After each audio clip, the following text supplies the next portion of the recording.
Connects, where voices, information, and resources are empowered intentionally.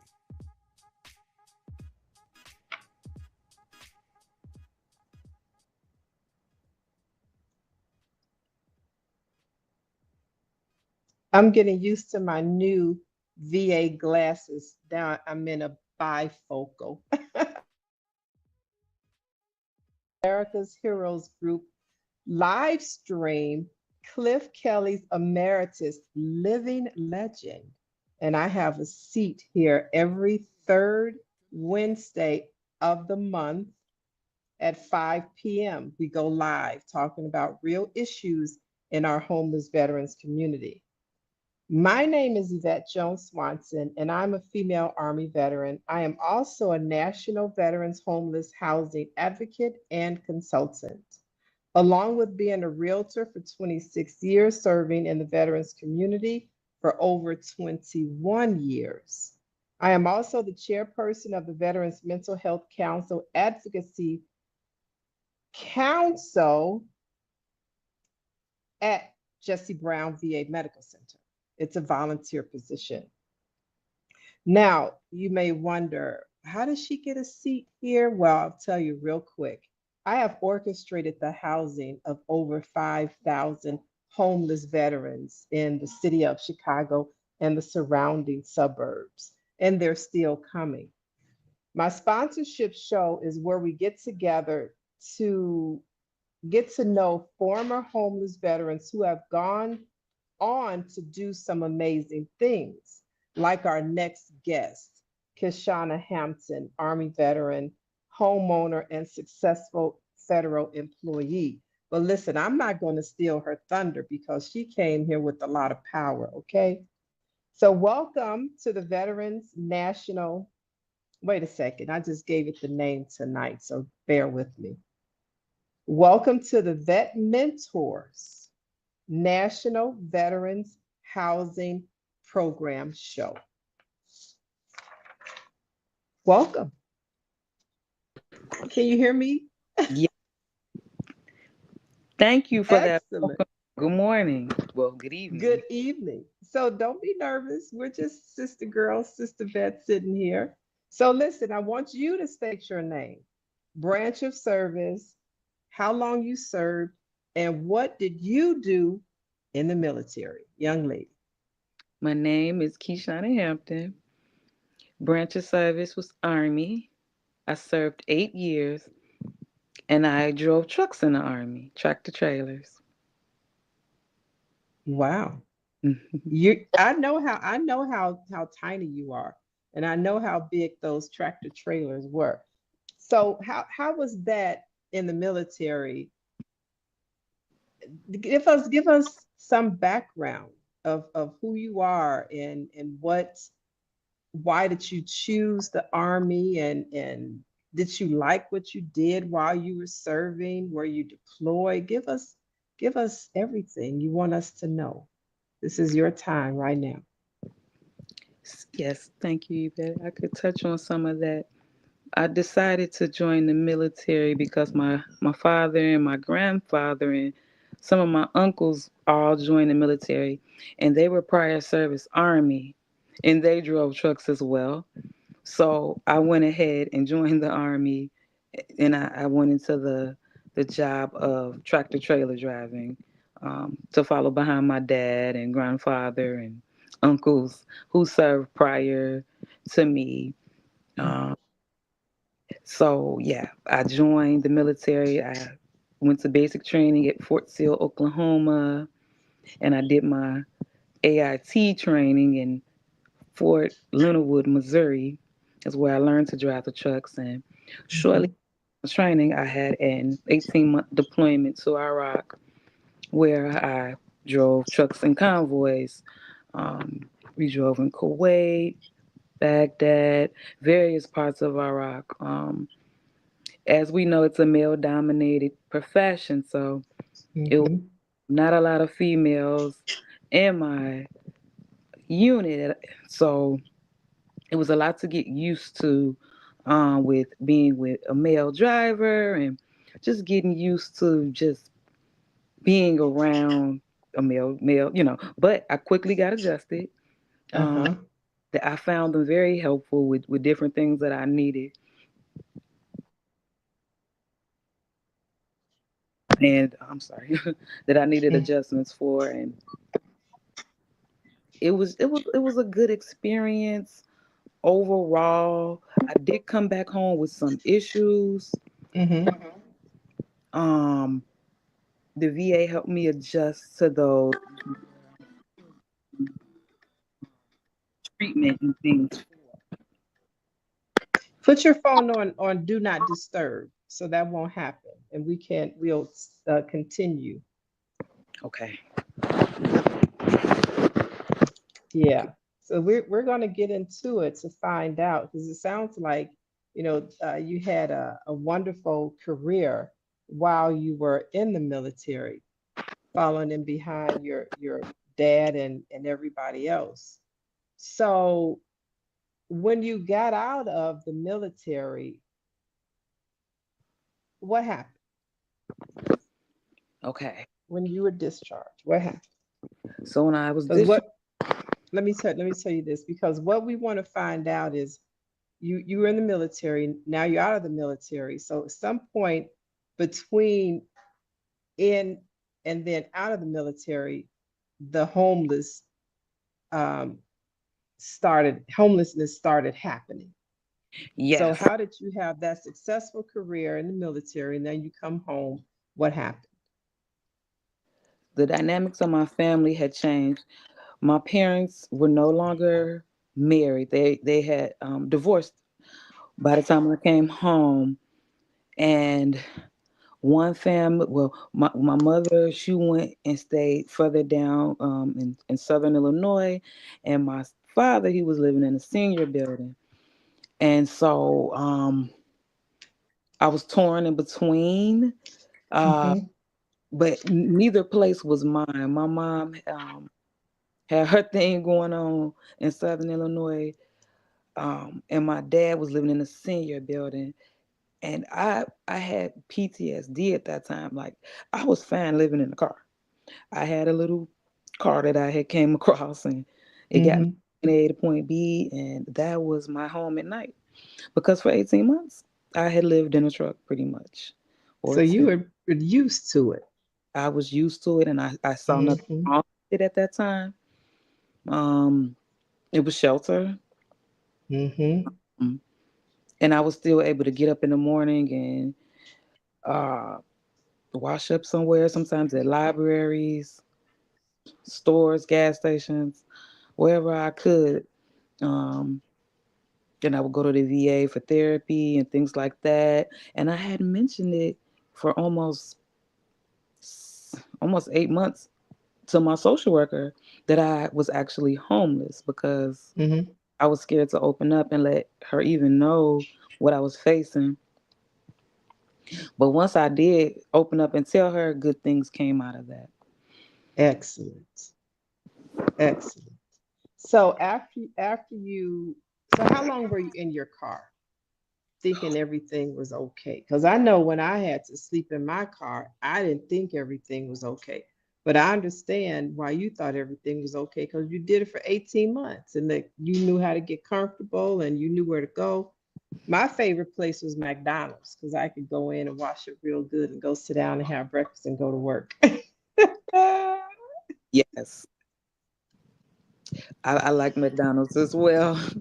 Most of Hmm. this, sometimes it was outside of my dad's home or outside of a friend's house. They didn't even know I was in the car a lot of times. Yeah. Um, I parked where I felt safe. Um, Hmm. where I knew that people wouldn't bother me so much, because it was kind of shameful for being able to take care of yourself, be a part of a crew, a unit, have somewhere to stay every night, to come Hmm. home with no housing resources or anything, or Right. them making sure that we had housing when we came. Right. So you just like a lot of other veterans who have come my way and have gotten assistance in housing, discharged homeless. This is not an uncommon story. So now what happened next? So you spoke to your social worker, and what happens next? She told me, "Girl, you can't be living in that car. That's not good." Like she was like really writing in my chart, and she did a lot of typing. Um, she connected me with this housing resource by the name of Thresholds. Mm-hmm. Thresholds was very instrumental in my housing. I was connected with a lady by the name of Miss Appleby, and Mm-hmm. I was given a voucher to go in and find housing, which was another job in itself with fighting Mm-hmm. PTSD and then trying to explain this threshold to voucher because a lot of places was used to Section 8 and they really wasn't used to this thresholds voucher. So I faced some obstacles with trying to explain the program and trying to get my point across. They eventually gave me a packet, a letter that explained it thoroughly, and a lot of those adversities were knocked down. They were able to read Yeah. through it and figure out what type of program it was. And long story short, I got housing that I felt comfortable with, something to call mine with the key to my own. It took about maybe 3 to 4 months after getting the voucher Mm. to So get. you were still in your car an additional 3 to 4 months, which was okay with you because you knew what to do. The military taught you that.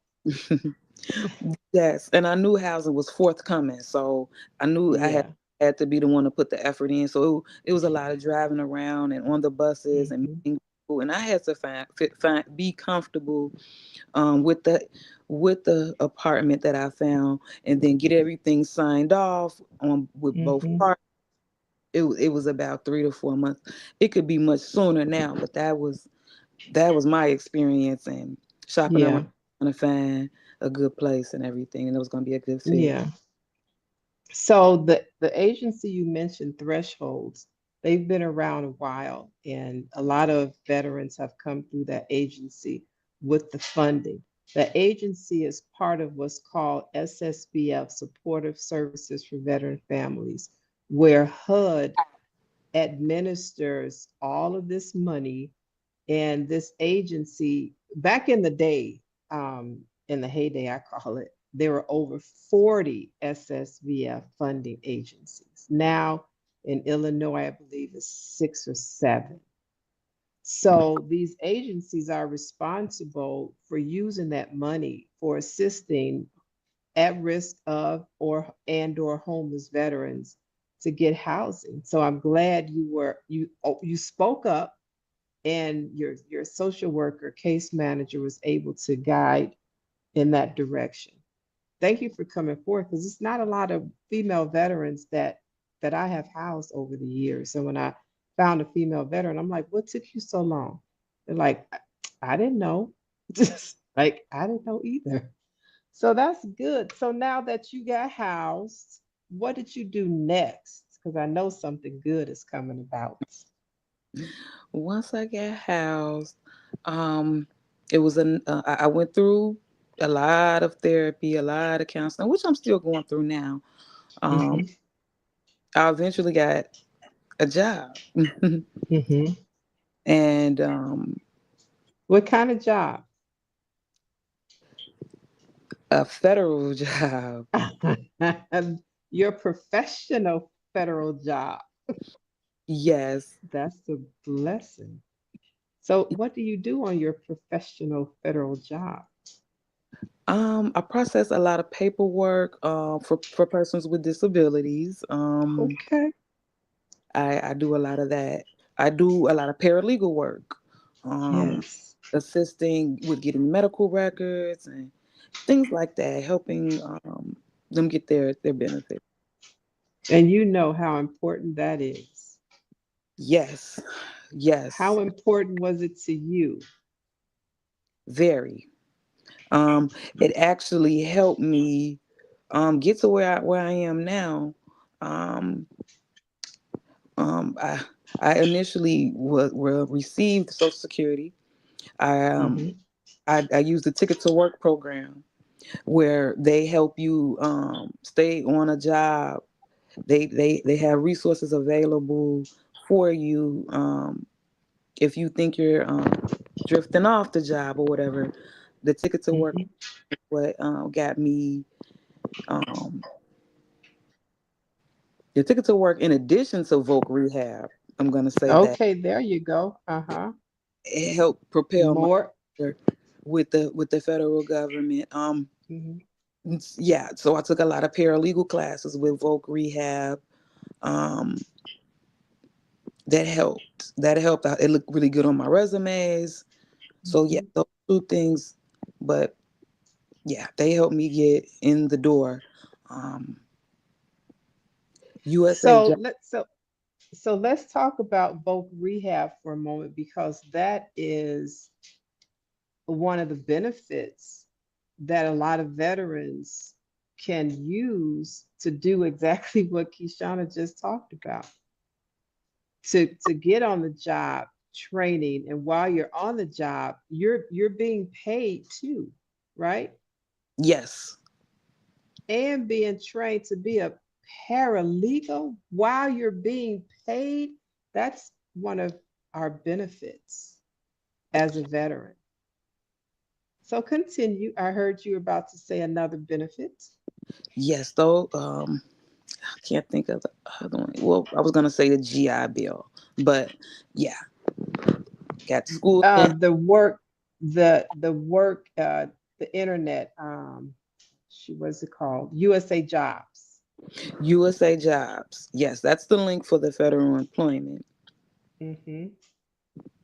So your voc rehab and all of those classes that they paid you to take We did get a helped stipend. us, right? Yeah, and then so that helped springboard you a very professional resume that you uploaded to USA Jobs and found this federal professional job. Is that how it works? Yes, just like that. Just like that. Yes. So when people say veterans need their benefits, how do veterans go get their benefits? I believe everything starts at the VA. Starting to talk with counselors about what's going on. So when you go and get your benefits, it's in your medical record. When you go to the regional office and apply, you don't have to go to the regional office. You can do it online as well, wherever you apply at, as long as you have documented something at the VA that you're letting them know about your nightmares, your flashbacks, your unemployability, your homeless. You pretty much can have a good chance at obtaining your benefits. So the benefits you just talked about were the service connected disabled benefits. Yes. Okay, that's a lifetime I think to don't quote get that. you Hmm. have to be I think 10% to use voc rehab. Don't quote me Uh-huh. on that. I don't want to misinform, but it's something like that. I think you just have to have a at Hmm. least. Well, just go to va.gov for those of you who are watching it and wondering how Kishauna did what she did. You utilized the services at the VA, starting with the case manager, social worker, who introduced her to a housing agency called Thresholds. That's one of the SSBF agency that is responsible for paying the rent for an at-risk or a homeless veteran. They have to use that money for those purposes. You have to get approved. Then she said she started receiving SSI, and then you jump down to service connected disabled benefits percentage. What if I can ask if it's not too personal, what's your percentage?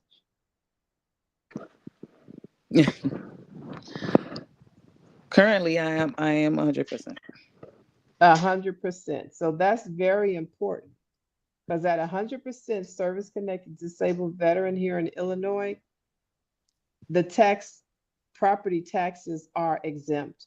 So a veteran with 70 to 100% service connected disabled benefits pay no property taxes. and then an additional check of SSI.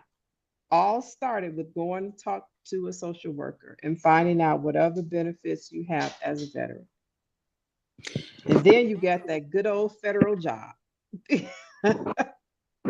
After doing both rehab, another benefit to help you get stable. This is all God. Yes. And I was very thankful to be able to get my benefits. And once I started working, of course, I had to give up, the Social Security. So it wasn't SS because I worked, had credits. Yeah. So it was Social Security, disability, what I was able to tap into. And yes, it was very instrumental in helping me go to school, get to the VA, to get to my benefits. Right. But once you start working, you have to give it up, and then you just left with your VA, which is fine. But now you have that professional federal job. So now let's talk about, and also I want the viewers to know that this conversation and Kishauna's entire story, whatever she'd like to share with you, will be played, will be on my separate YouTube channel, which is under my name, Yvette Jones Swanson, or Yvette Mentor. So she's got so much to talk about, because we haven't even talked about you now becoming a homeowner. So you went from living in your automobile to receiving SSVF funding for housing, which allowed you to now start using your benefits as a veteran, getting connected, going to school. I mean, it only gets better. Now you're a homeowner. Tell us about that. Yes, I went ahead and used the VA home loan. I applied. My credit score was pretty decent at the time, and I was able to secure a VA home loan. And I shopped around for a home, and I got my first starter house, which I'm excited about. Congratulations. Being here So for it's possible. Yes, it was a process. We're talking a lengthy process from living in a car to here. It wasn't an overnight thing. Going to school from the car. Oh my gosh, washing up in school. Now you bringing back some real memories. Washing up in the school sinks and things like that. It was a process. Now that I, reflect on it, it was seriously a process with this. I'll bet people look at you and say, "You were homeless? Really? How? I can't see that." You get that from time to time? Yes, I someone at work. They said, "What are you rushing off to do?" I said, "I got to do a podcast." I said, "What the podcast about?" I said, "Homeless veteran." They said, "Oh, you know something about it?" And I said, "It was me." And Yeah. got that same question, like you know. And I was like, "Yep." And I know they want to take more questions, but I had to run off. Well, they can watch the podcast. So I know we don't have too much more time here, but I wanted to let the viewers know. Thank you guys for watching, and continue watching. We'll be here the third Thursday of every month at 5 p.m. Central, and we will be talking about homelessness and veterans homelessness. I don't hear about it so much in the news, but I got calls every day, every single day, and we still need help out here. So I've got a couple national programs that are starting up, and we're also doing a how many months? 7 City Colleges of Chicago has 7 locations, and I'll be taking a team to each college at 2 times from February through June to teach veterans how to do what you did, Kishauna, because a lot of them are homeless and they want to get to where you are. being a homeowner, having that good government job, or even being in having a business and a government job, and have being a contractor. A lot of it's unlimited once that housing foundation is settled. And I congratulate you, young lady. I know it wasn't easy, and how you put it, just skated through, and there were some cold nights and some scary nights, and what's going on, and look at you. I'm proud of you. So any last words that you would like to share? Anything you would like to say? Thank you for one for inviting me on here to tell my story, and for two, the last thing I think I want to share is, don't be afraid to tell your story. Don't be ashamed. I know that you probably used to taking care of yourself, being that one is taking care of everybody, but it's like once you release it and let your therapist or social worker know that you're going through it, a lot of good things could come from getting your story out, telling them that you are homeless, and letting them find you somewhere to stay. You don't have to be outside or living in a car. Just speak up. Show don't. We have about 300 units in our inventory right now for homeless and at risk of being homeless veterans, and veterans who are being discharged from the military and released from the penal system. Housing homeless veterans, it takes a whole community. And that I've been bridging that gap for 21 years, and we need to assist in bridging the gap nationwide, because your story can happen over and over and over again, from homeless to home ownership to sky's the limit. Sky's the limit. I want to thank you all for watching. Kishauna, thank you so much for agreeing to telling your story, and just keep going, girl. Keep pushing. I'll see you at the 10th annual 100 Pretty Purses for Female Veterans this year, December 14th. So to reach me, everybody, my email address is vetmentorsllc@gmail.com. vetmentorsllc@gmail.com. You want to discuss some consultations, discuss ways of you doing what you can do better in your community, assisting veterans. We appreciate you for watching. Oh, we have some people saying some.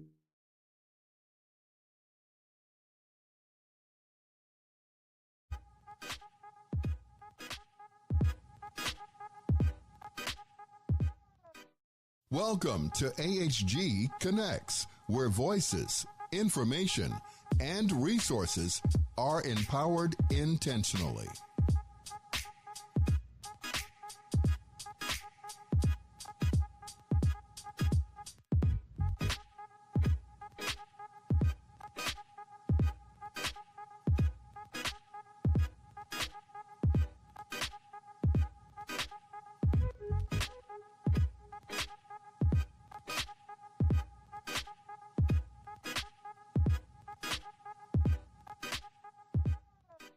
Welcome. Market, advertise, and sponsor your business with Vietnam veteran Cliff Kelly and America's Heroes Group, where information and resources are intentionally disseminated via radio, print, and social media. Call our office for more details at 312-803-2618. I'm Ken Jennings. All of us here at Jeopardy want to thank you for your service to our nation. We truly honor and appreciate you, and what's more, we're looking for contestants like you to play on our show. So head to Jeopardy.com now and take the Anytime test, and we're looking forward to seeing you soon right here on the Alex Trebek stage.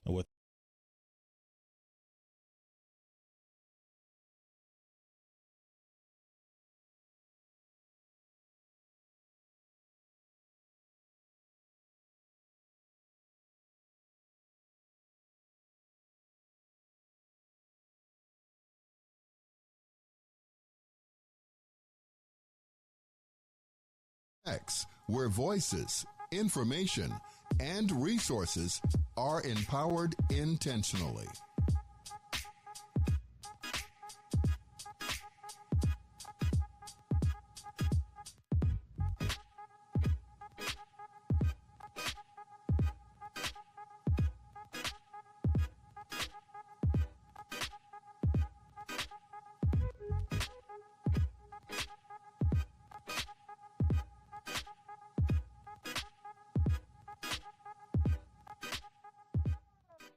Well, market, advertise, and sponsor your business with Vietnam veteran Cliff Kelly and America's Heroes Group, where information and resources are intentionally disseminated via radio, print, and social media. Call our office for more details at 312-803-2618.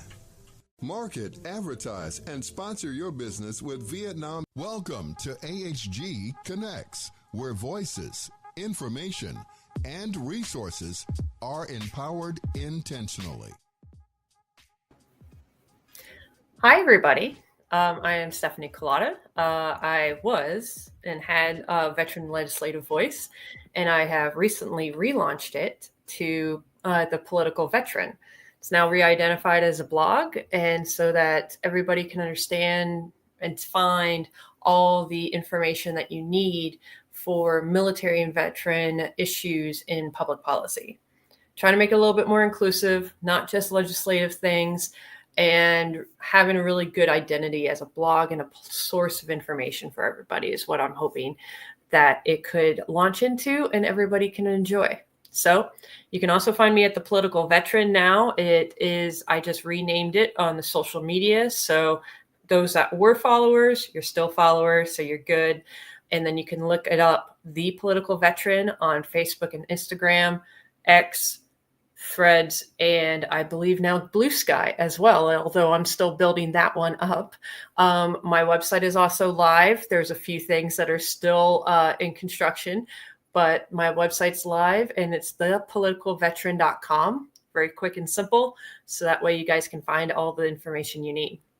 So today, we're going to be talking about presidential candidate Donald Trump had promised that he would be using the military for the mass deportation plan that he has been talking about for months.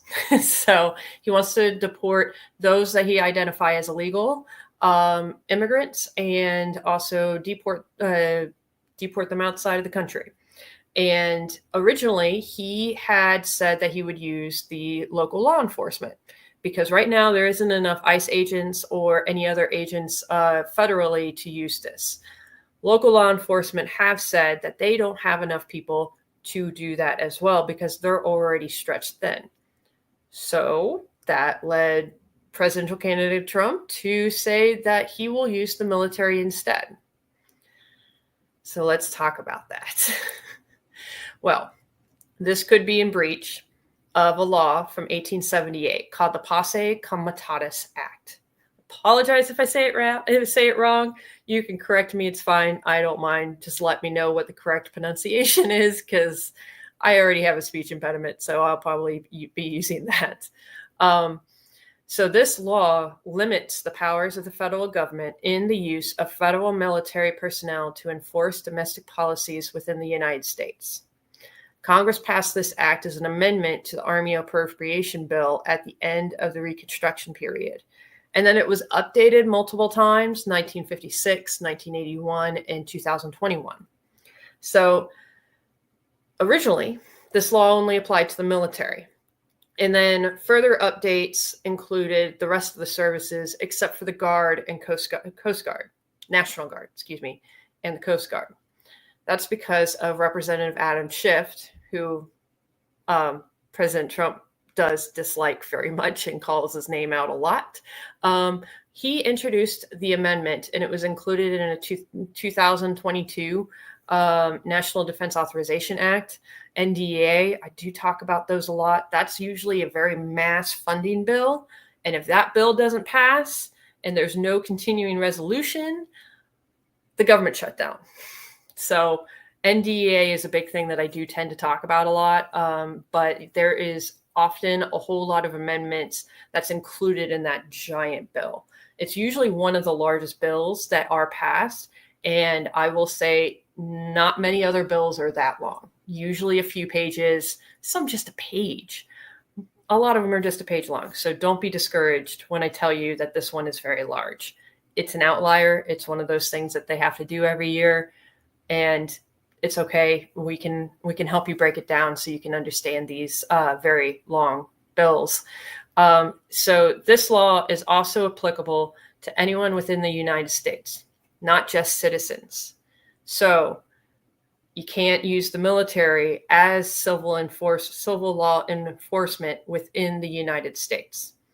This act has been amended to include a few allowances, like the one in 1981 that I mentioned. It's to use the military really for when they were using the war on drugs. Congress enacted this legislation so that the military can cooperate with civil law enforcement when it came to the war on drugs. In that instance, the military collects information and uses military equipment to track drug lawbreakers. I mean, makes a whole lot of sense, right? So that way they can keep all of that intelligence and observing and use it for a little bit more good than just defense. Well, that's my cat baby. So, and then you may ask, well, what else can be, what's going on with this one, especially with Texas and the Guard being there? Well, the Guard is exempt, but National Guard members are also just part of the support operations for the border operations in Texas. That's all they've really been doing, trying to make sure that those agents that are working the border, they get enough support that they need. A lot of people don't realize how much logistics is involved. I'm a logistician by trade and by training. Used to teach the course. And so there is a ton of things that you have to track: feeding, lodging, transportation, equipment, many, many things, paperwork. Just making sure that your office has enough paper is a logistician's job. Yeah, that's all it is. So making sure that those things are done. That's what the National Guard's been doing in Texas. So this is not the first time that President Trump wanted to use the military for domestic purposes. He attempted to use them during the George Floyd protests. He did use the Guard, especially the DC Guard, which actually is the only Guard that reports directly to the president. He did use them for the protests that did happen in 2020. And he did try to get states involved to get the Guard activated to go pretty much for the protests and counter the protests. Whew. And then what was the other one okay. He did divert. So back to the border. He did divert $10 billion of the military's budget to the border wall. So that's definitely money that the military does need, and that we often have to beg for money, usually for just the housing, just to make sure that the housing on bases for the families are there and safe for everyone. Equipment that we need, maintenance that we need. I know very many Army Reserve units at the time during President Trump's administration, we had issues with trying to get the maintenance done on our tracked vehicles because there wasn't much funding. There wasn't enough people to do it. There wasn't much availability for the maintenance to be done. So yeah, there's a lot of things that the military can do with that $10 billion.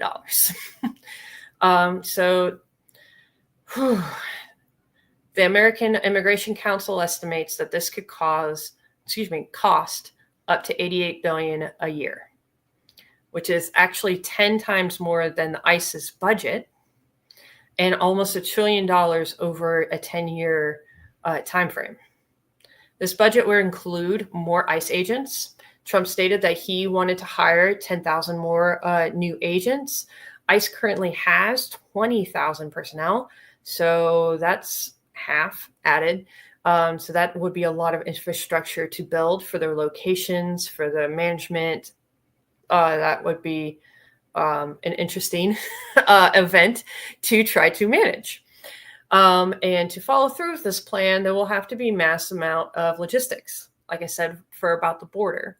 And this is what I mean, facilities to hold those that are arrested or detained, training for those that are going to be doing the arresting. And then honestly, those that are there in the prisons to be the prison guards, basically. That needs training. There's a bunch of things that needs to be involved here. For instance, all people within the United States, not just citizens, have the right to the Miranda rights. And just not saying the Miranda rights correctly or at all can throw an entire case because of the evidence or whatever that they find and what have you. So that can cause a judicial nightmare. So training is very important to make sure that these things go smoothly, the operations go smoothly, so then they can actually accomplish their mission. So, and then they also need equipment. They also need vehicles. They're going to need to be transporting people. And if President Trump decides he wants to use the military to be the ones to be doing the arresting, the pickup, what have you, he's going to have to pay for their transportation. Military is not everywhere within the United States. They're only in clusters around the United States. You can try to use the National Guard and Reserve, but that will can cause a lot of issues because you can't call them in within a certain time frame. You have to train them.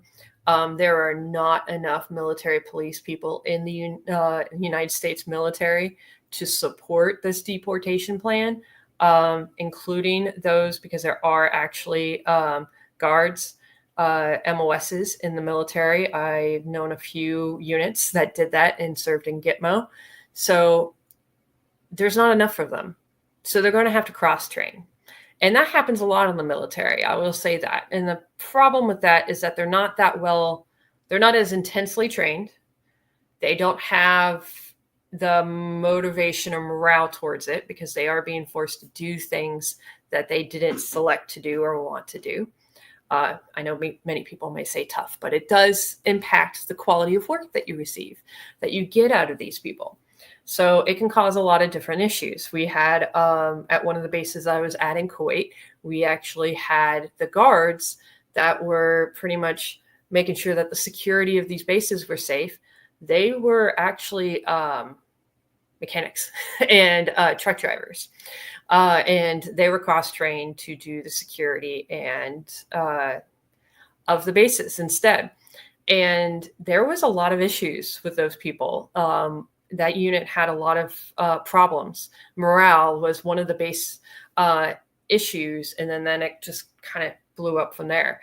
And so I could say from experience, cross-training might not be the best option because of the quality that you get out of the unit that you receive, that you try to cross-train. Then when you have to use the military and then probably use them in places where you don't, they're not locally near, you will have to pay for the transportation, which means the lodging, the food, the gas. If they use their own vehicles, they've got to do the paperwork, which can cause some stuff. What's other things? Oh, if they got to use rental cars, flying, all of that stuff has to be paid. And it can cost a lot. I used to be a travel approver for DTS, so it can cost a lot, especially if things are last minute. And I can tell you for sure, when I worked for the Trump under the Trump administration in the Army Reserve, we did a lot of things last minute. And a trip that would probably normally cost between $600 to $900 would cost up to $3,000 because we had to do it last minute. Yeah. So that stuff does happen, and it can cause a lot of issues. So let's get to the judicial part, because I did mention that a little bit. I know I mentioned this is not military specifically, but we got to know a little bit of more things of what's going on so that we can understand what's really encompassing the military in with this as well. Because This may cause a long-standing issue. They may go and arrest a whole lot of people, detain them in a location, and then pretty much make sure that these people are guarded. And then they may sit in the judicial system because there might be some sort of court action or what have you. So this is why I mention it, that it can cause some issues because then they're already detained. They got to keep guarding them. Military will be stuck there, and a lot of morale can drop dramatically by doing these things. So the different types of deportation, some of them do not require an order from a court. Those are expedited removal. In these cases, a non-citizen can be deported without a court hearing through a process called expedited removal. This can happen if a non-citizen was apprehended at the border within 14 days of entry, came into the United States without proper travel documents. That can count for probably what President Trump might be using for these illegals. So then they can also qualify if they used forged travel documents and does not comply with their visa or other entry document requirements. Another one is reinstatement of removal. And these are the people that were previously deported and can be subject to rapid reinstatement of the removal if they cross the border again. So if they're already deported for some reason and then they didn't come back into this country the legal way, that's an automatic deportation. So that might be a qualifier there for many of the people that may be arrested. The other one is Title 42. And that's when the Centers for Disease Control can expel migrants without even issuing a deportation order under Title 42. This was enacted during COVID. I know President Biden did extend it for a time frame because there was a restricted time frame that President Trump had instituted, and then President Biden extended it, and then they were able to take it back. I was trying to find a better word for it. So we'll see how that one goes. I don't think that one might be used unless we do get another pandemic. So we'll see. So if Trump wants to use or skip the court system, which can take forever because they're not very well manned and maintained. And that's one of the things that the border enforcement and the immigration bill that Trump made sure died. He wanted that actually had more money to add more courts, add more people to do the paperwork, speed up the court process. So it's already pretty slow. So he'll have to find a way to make sure that those arrested fall into the above requirements or try to change the law. He may be able to do this with Republican control of the House and Senate, but some laws require 60%, and the Republican Party doesn't have either in either chamber, doesn't have 60% in either chamber. So yeah, that can be tough. I really don't want to go through all the legals of what would require the 60% or not, because it can be confusing. So that can be for another time frame. I did look up on what other organizations have said in response. And one that I have found is from the American Civil Liberties Union. And this came from Anthony Romero, the executive director. He said, "We are crystal clear that the next Trump administration will do everything in its power to make mass deportation raids a reality. As we ready litigation and create firewalls for freedom across blue states, we must also sound the alarm that what's on the horizon will change the very nature of American life for tens of millions of Americans. President-elect Trump will soon have the full power of the U.S. government machinery at its disposal to target and displace immigrants at a scale our nation has never experienced." He made that remark 2 days ago on November 18th. There is a possibility that Trump could use the military for just support services when it comes to the deportation plan. You know, logistics, transporting, things like that, like I mentioned. Even with that, I would be disconcerted as a leader in the military if I was in today. Many service members are immigrants themselves. Many have family members that were undocumented or illegal under President-elect Trump's terms. Currently, there's about 45,000 immigrants that serve in the military today, and about 5,000 green card holders or permanent residents enlist every year. This pretty steady number every year so that might cause an issue. Since 2002, more than 187,000 members of the U.S. military has been naturalized. That's about the size of the Army Reserve. I'm sorry, I know that number, but yes, it is about the size of the Army Reserve. That is a lot. So this mass deportation can cause recruitment and morale issues. If you can imagine your troops having to arrest and separate families of their own ethnicity or people that they actually know in their families or in the neighborhood, that's the one thing that can be really difficult, because there are veterans that are deported as well. So are they going to be part of this as well? That can be causing a big issue that we'll have to see. And that would be a lovely question for me to ask D. James later, and we can talk about that at another time. So there's a lot of things to think about when it comes to this mass deportation plan that can cause a lot of issues. Oh goodness, I lost it.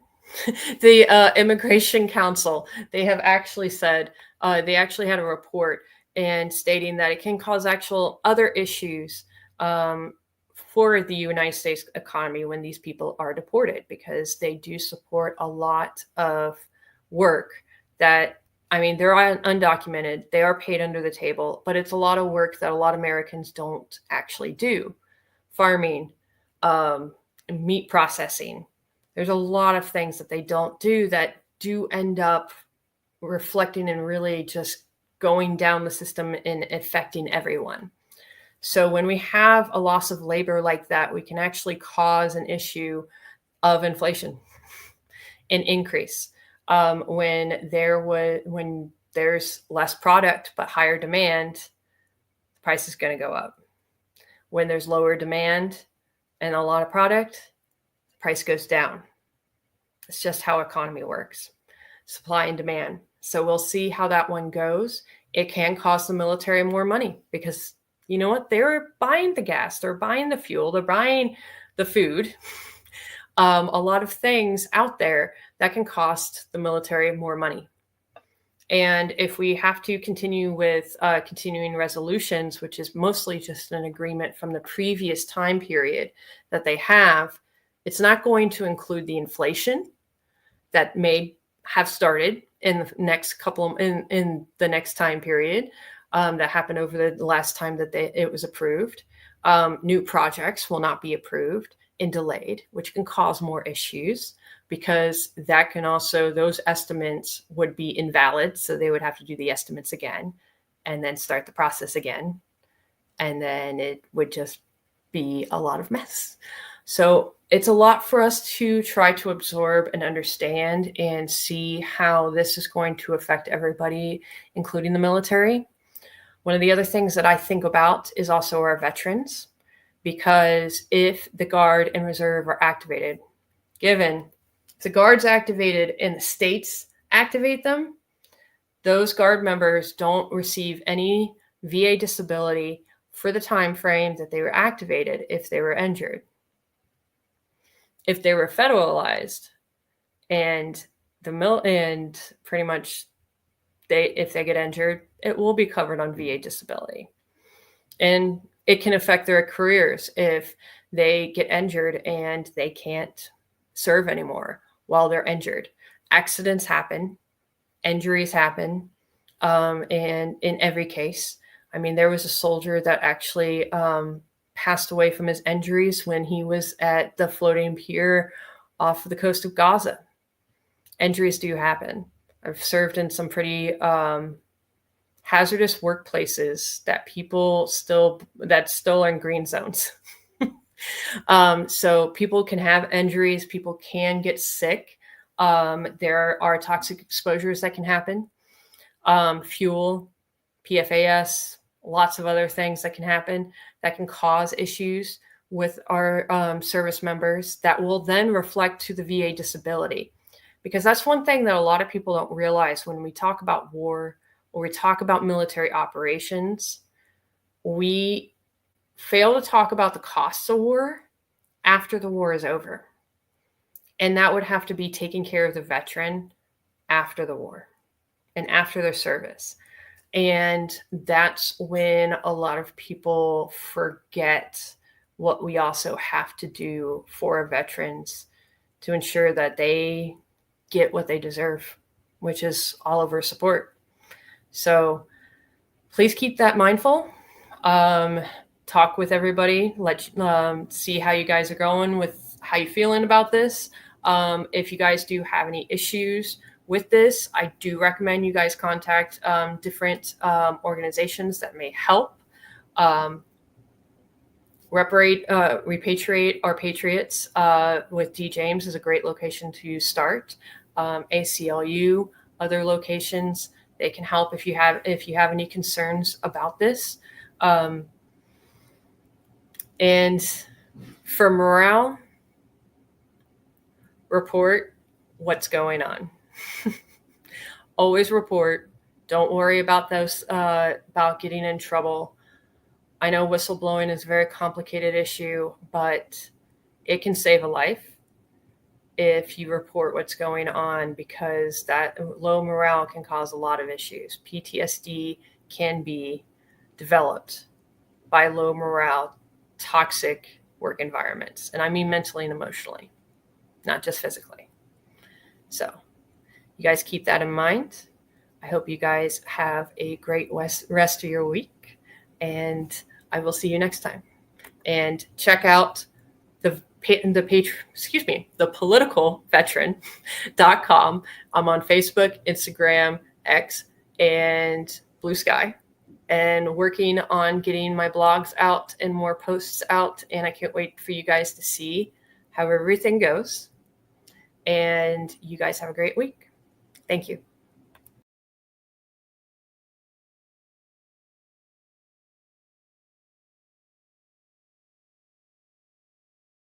And resources are empowered intentionally.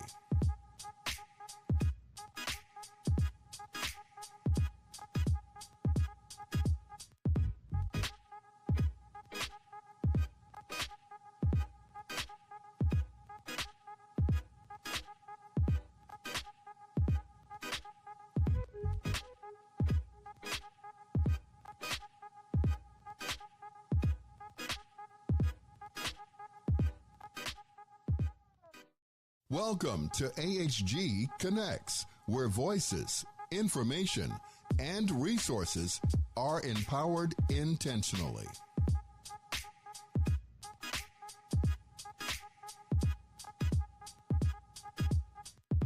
Market, advertise, and sponsor your business with Vietnam veteran Cliff Kelly and America's Heroes Group, where information and resources are intentionally disseminated via radio, print, and social media. Call our office for more details at 312-803-2618.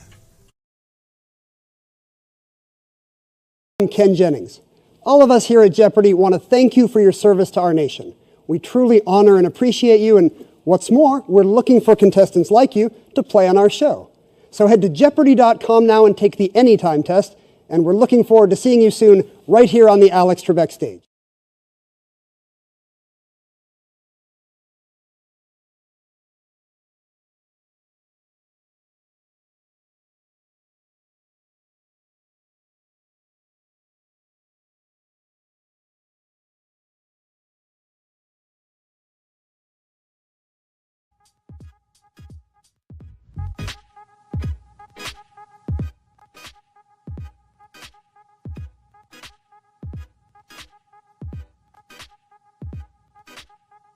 Market, advertise, and sponsor your business with Vietnam veteran Cliff Kelly and America's Heroes Group, where information and resources are intentionally disseminated via radio, print, and social media. Call our office for more details at 312-803-2618. Welcome to AHG Connects, where voices, information, and resources are empowered intentionally.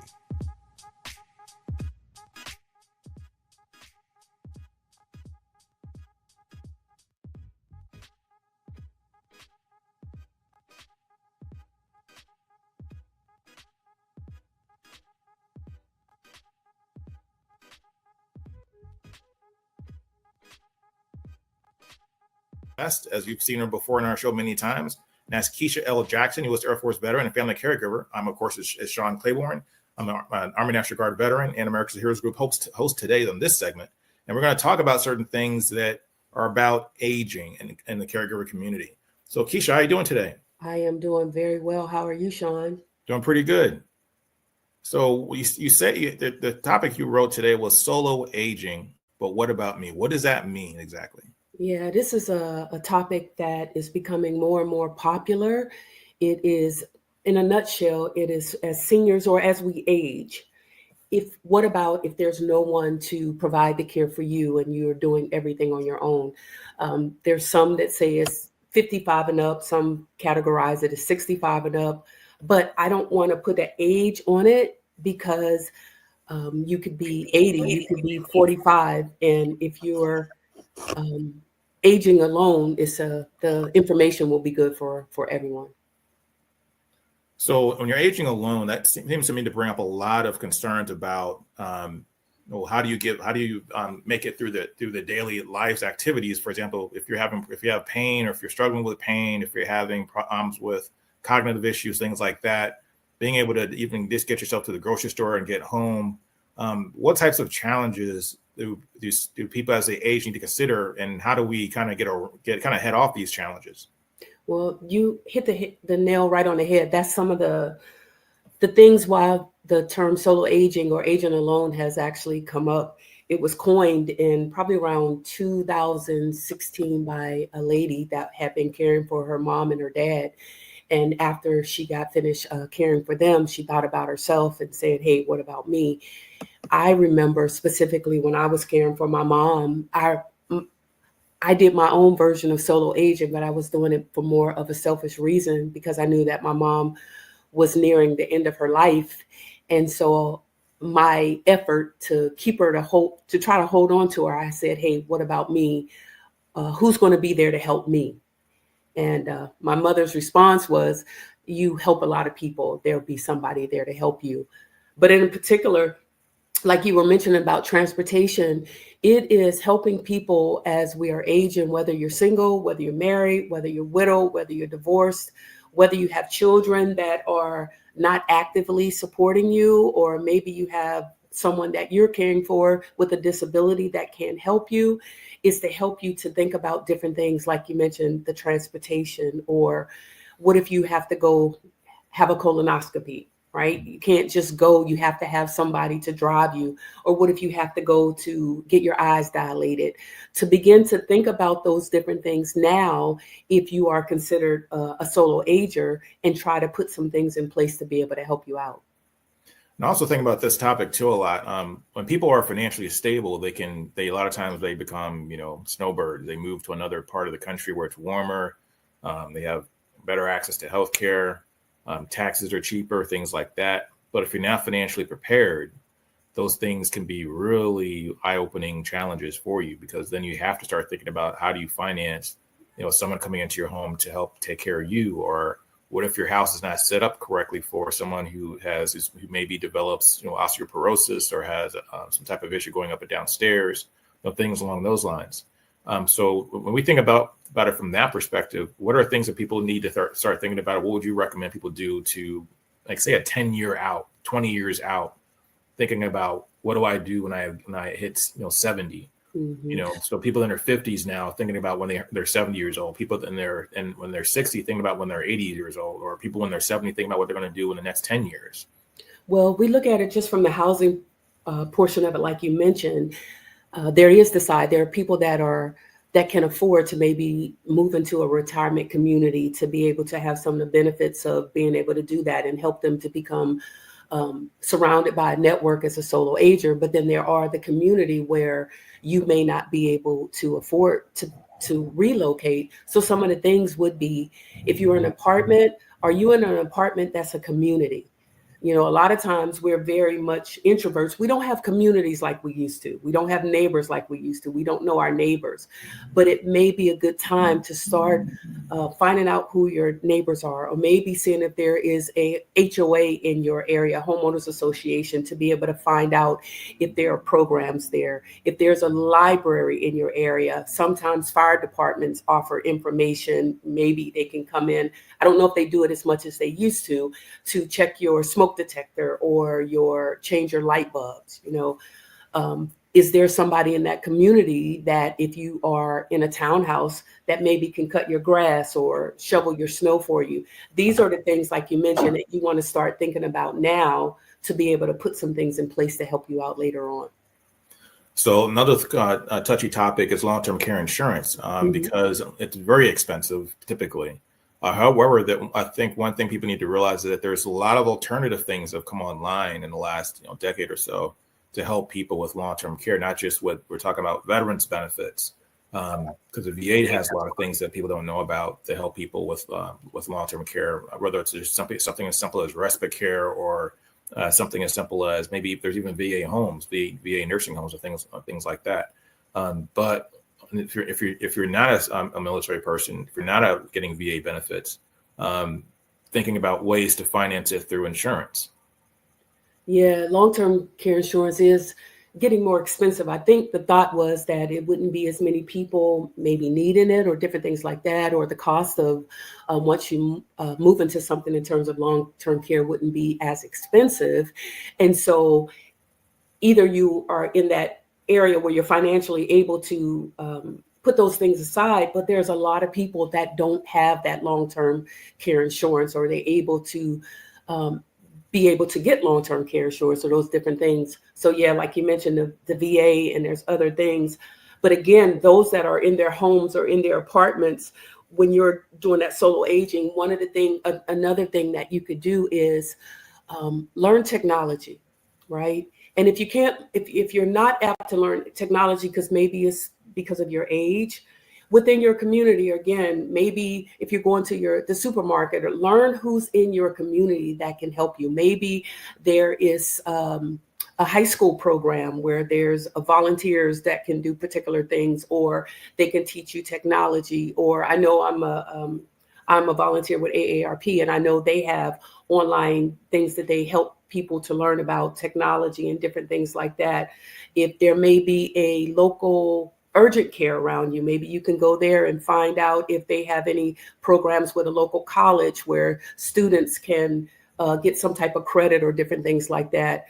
There's just a lot of different things. And with this discussion that you're asking questions, and I'm sharing certain things, especially for that age group where you mentioned like 50, around that age, or 40, or maybe even a little bit older, what we really want to do is get people to start thinking about tomorrow today, and don't wait till tomorrow to start thinking about those different things. Right. And I have to throw this out there because I think it's really important. People don't realize that life insurance can even be used nowadays as long-term care. So having a regular life insurance policy, our generation and younger don't really, our life insurance is not something that's a big staple, but the older generations that have life insurance, it was something that people did back in the day. People got life insurance policies, and they have these cash value life insurance policies that could be converted into long-term care hybrid policies, which could be an example of things that people can start thinking about. But you got to do the research to investigate, to find out, what's available to you with the resources that you have.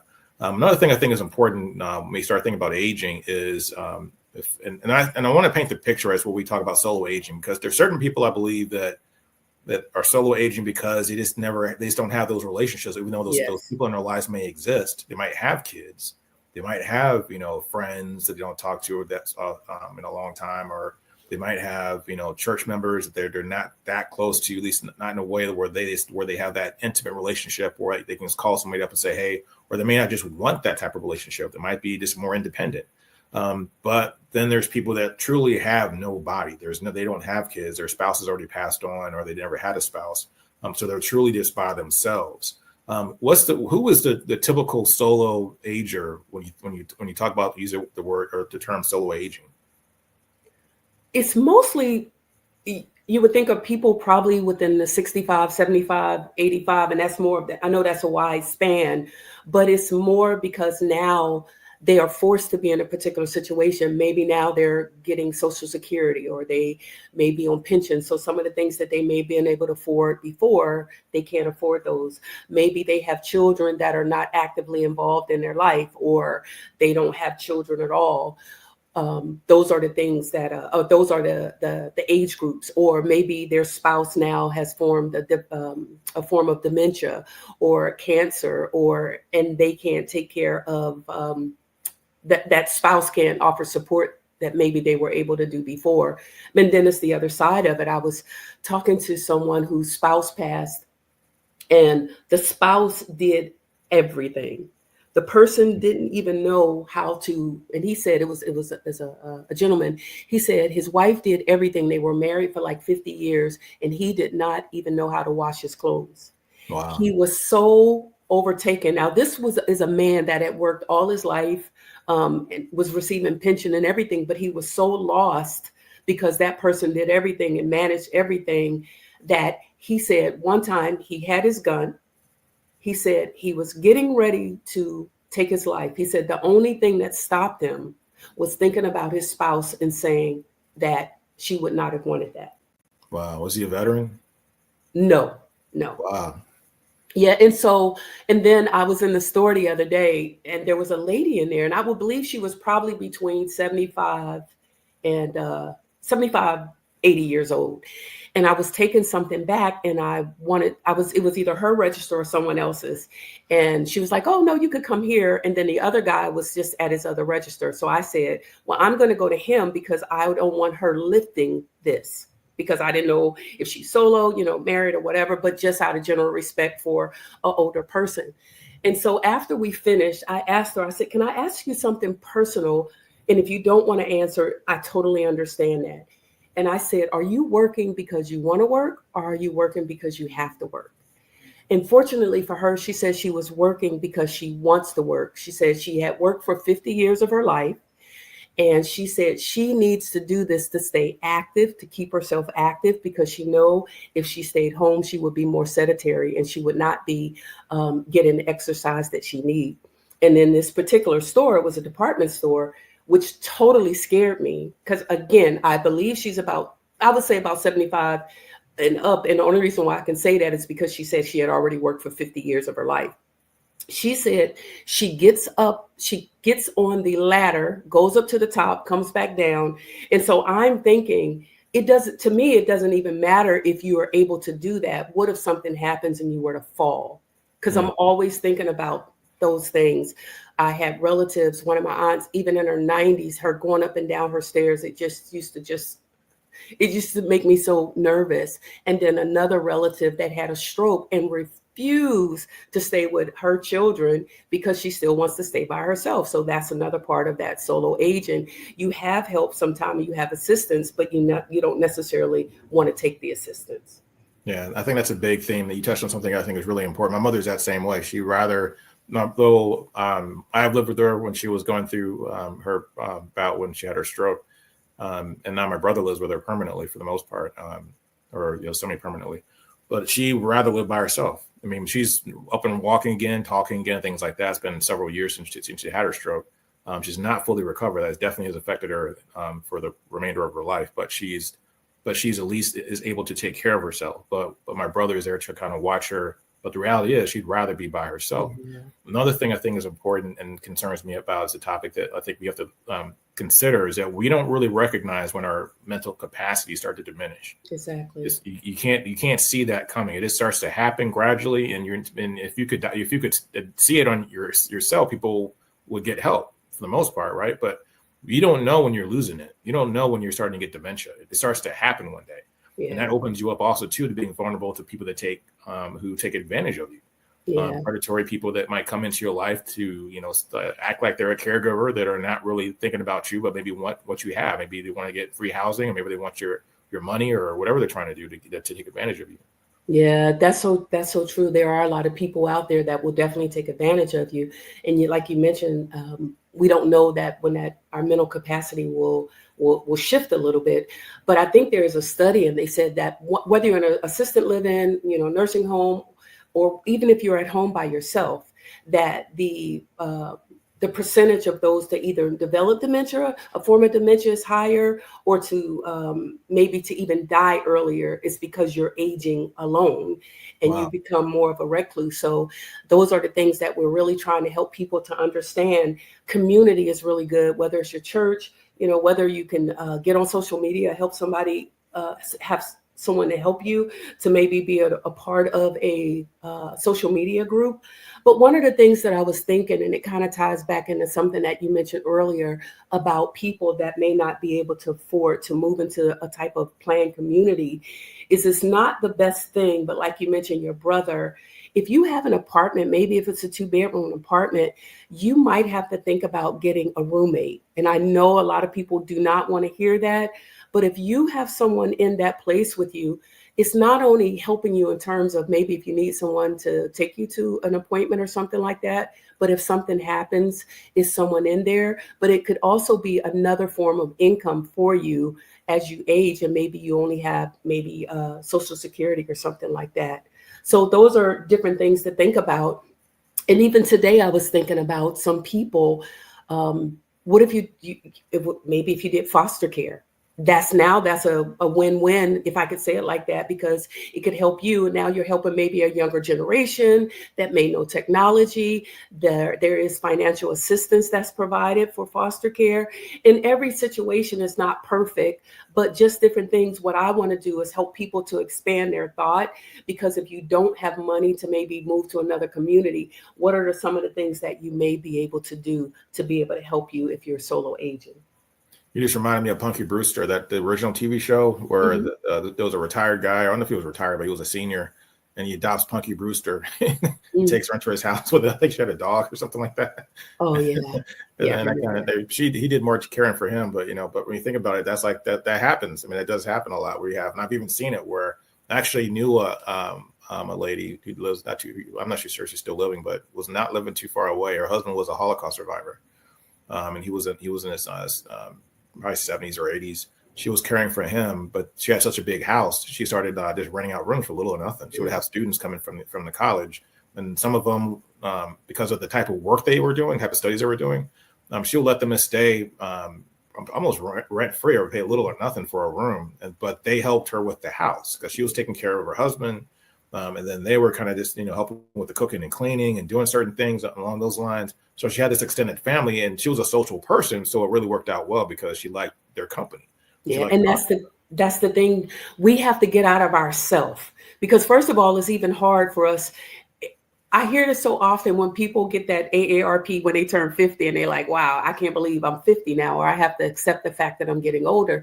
But if each day you're getting older. And so the best thing to do is try to plan and be prepared. Not that things would ever happen, but maybe if you can afford it when you're younger, what about taking out maybe a tub? Because we know the probability or the percentage of accidents in a home, the bathroom is the number one place where there are accidents. And a lot of times is getting in and out of the tub. And I just had my brother, who I mentioned that I was caring for him when he was placed on life support for a while. He tripped getting out of the tub most recently. Wow. And then someone else had just told me that they tripped getting out of the bathtub. So if you have the finances now, maybe consider getting a walk-in shower, or thinking about maybe if you're still driving a stick shift, maybe it's time to give up a stick shift. Maybe if you have a gas vehicle, if you can afford it, do you want an electric vehicle? Maybe those are the things to think about. So maybe you don't have to pump gas. When you get older, you don't have to be out at night. So these are all different type of things that we want people to be able to think about as they're aging, relatively from a young age, and say, you know what? It doesn't matter if I'm married. It doesn't matter if my spouse is working. There could be something that happened that pulls you down to one income, or something can happen. I was I was mentioning about the husband who was saying that he didn't know what to do after his wife had passed. The very opposite, and these are two veterans, 60 years old. The husband passed 2 years ago.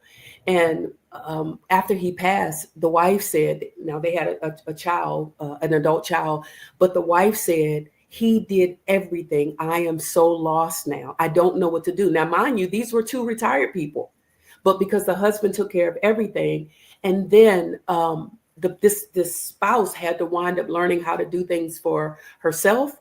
And then she wound up dying just a few months ago. Wow.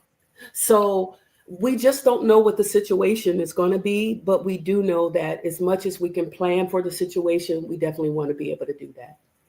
Do you think it's a good idea for people, especially married couples, to have power of attorneys in place where someone can, the power of attorney, for people that are not familiar, a power of attorney allows someone else, you delegate authority to someone else, either when if something happens to you, like you become incapacitated, they can step in and do things on your behalf, or you can just make someone power of attorney immediately. So that person now can go and do things for you on your behalf if you can't do it on your own. Yeah, I think it's a phenomenal thing. But the challenge is, what I find in a lot of marriages is just like parents with their children, a lot of times they don't want to talk about it. And so getting someone to talk about it, even if they don't want to talk about it, is so important. Do you think it's a good idea to have a power of attorney in place? Oh, without a doubt. Yes, because you just never know what happened. And because there's different type of power attorneys, to be able to understand those different things and to talk to your children about it, just like a DNR, is so important to be able to have these things, to be able, if your parents are older, to be able to talk to an elder care attorney, to have that, to ask questions, to be able to have knowledge about different things. This is something that I always talk about. Find about your local area agency on aging. A lot of people don't want to do that.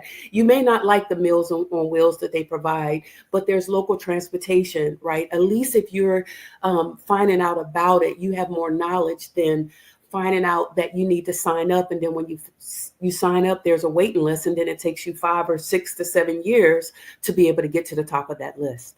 And I almost want to recommend for people to at some point in their life be a caregiver for someone else, to really understand like what's entailed and what happens when someone faculties start to fail, when their body starts to fail, things along those lines.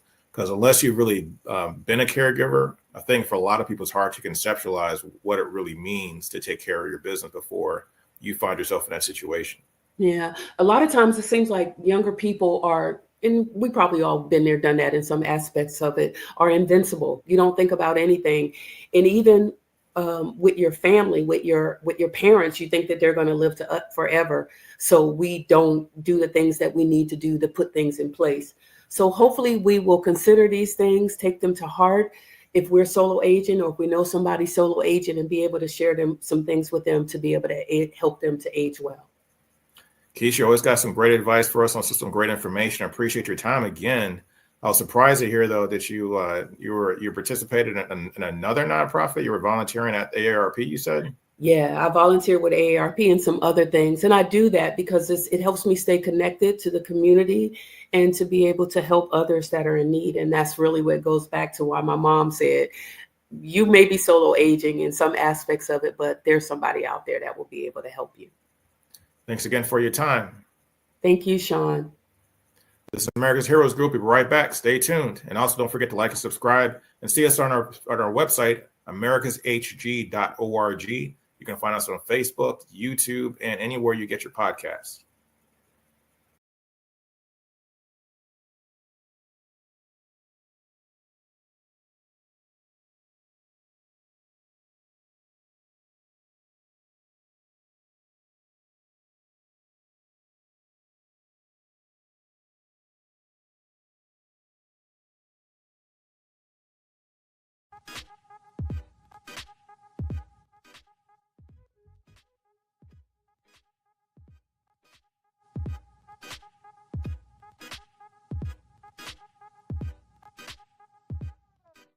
Welcome to AHG Connects, where voices, information, and resources are empowered intentionally.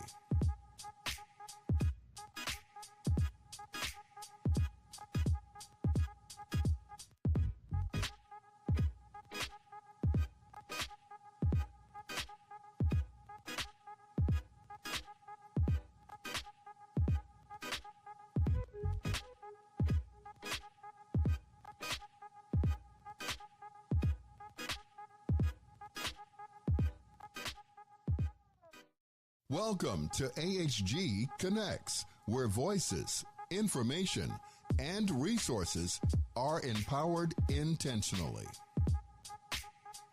Market, advertise, and sponsor your business with Vietnam veteran Cliff Kelly and America's Heroes Group, where information and resources are intentionally disseminated via radio, print, and social media. Call our office for more details at 312-803-2618.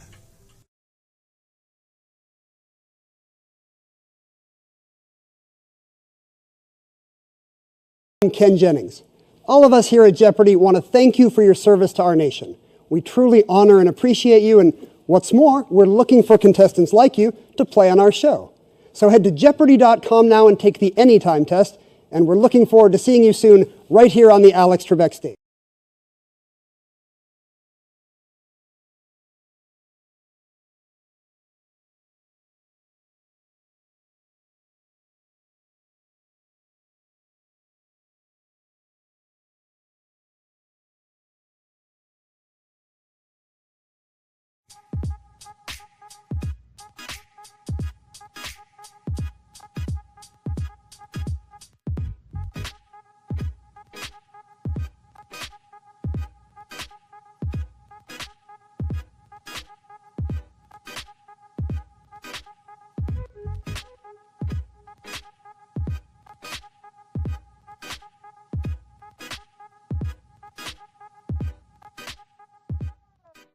Welcome to AHG Connects, where voices, information, and resources are empowered intentionally.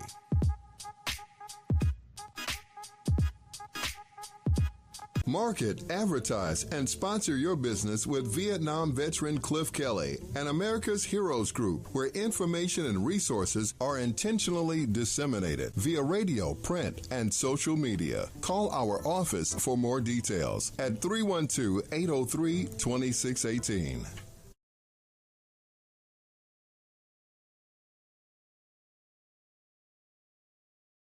I'm Ken Jennings.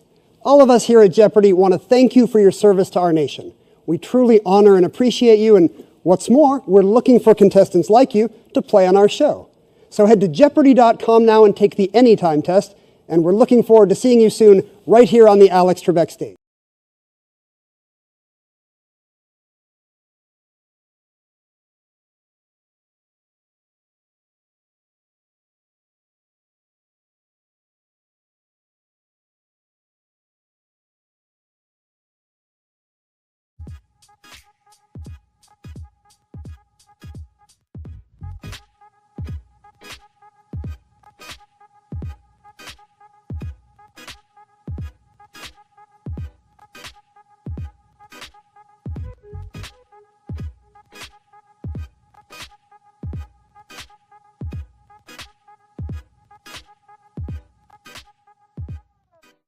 Welcome to welcome to America's Heroes Connects, Group. This is Sean your Claiborne. voices, I'm an Army National Guard veteran and the host today for America's Heroes Group. But don't forget, this month is the month of November. And of course, the month of November means it's Military Family Appreciation, National Family Caregiver, Prostate Cancer, and Alzheimer's Awareness Month. We have with us today, once again, giving us some great tax advice as a CPA. He's a president and founder of Katz Millennick CPA tax firm and a military family member, and that's David Millennick. How you doing?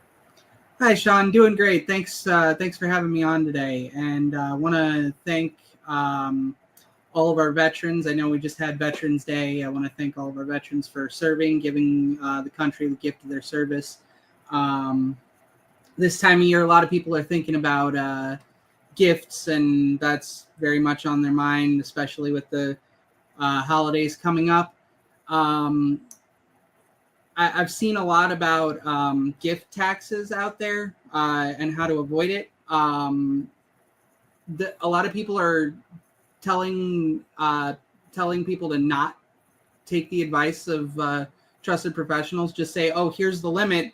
And like, for example, if you're selling a business, just sell it for what you want the business to be worth. That would be absolutely devastating. So if someone is in that situation and they're wanting to gift something to someone, whether it's a business or money or a car, whatever the case may be, you really need to talk to a trusted professional.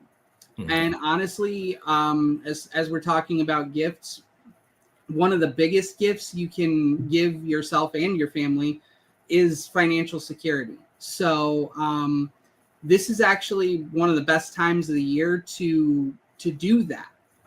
Whether we're talking about you're in a situation where you have some outstanding tax debt and you need to take care of it and you need to look back at what you've already done, or whether we're talking about a situation where you want to look forward and make sure that for 2024 that you've got all your ducks in a row, you've got everything in order.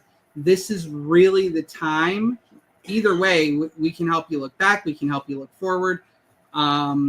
Give us a call, 708-914-8220. Again, 708-914-8220. And we work in all 50 states, so we can help anyone. And you see right now, we're on YouTube, correct? Mm-hmm, right. And so I'm able to do virtual consultations with anyone pretty much any time during business hours, obviously. So we can do virtual consultations or we can do in person. However, whatever's easiest for people, we can work remotely with people. We have clients in over 30 states. So if you're needing this help, please give us a call, 708-914-8220. Again, 708-914-8220.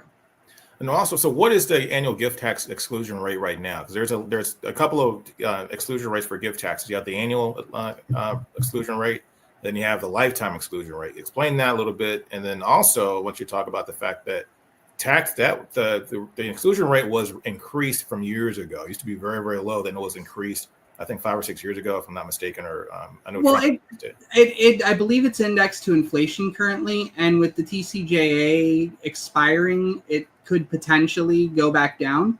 But the current gift tax exclusion rate is $17,000, and the estate tax exemption is I believe in the range of 11 million currently. Okay. But the key there is the key there is to the planning aspect of it. So $12 million, let's say it's $15 million. Let's say it doesn't really matter what the number is at the end of the day. If someone has assets, there are ways to shield those assets from that potential inheritance tax.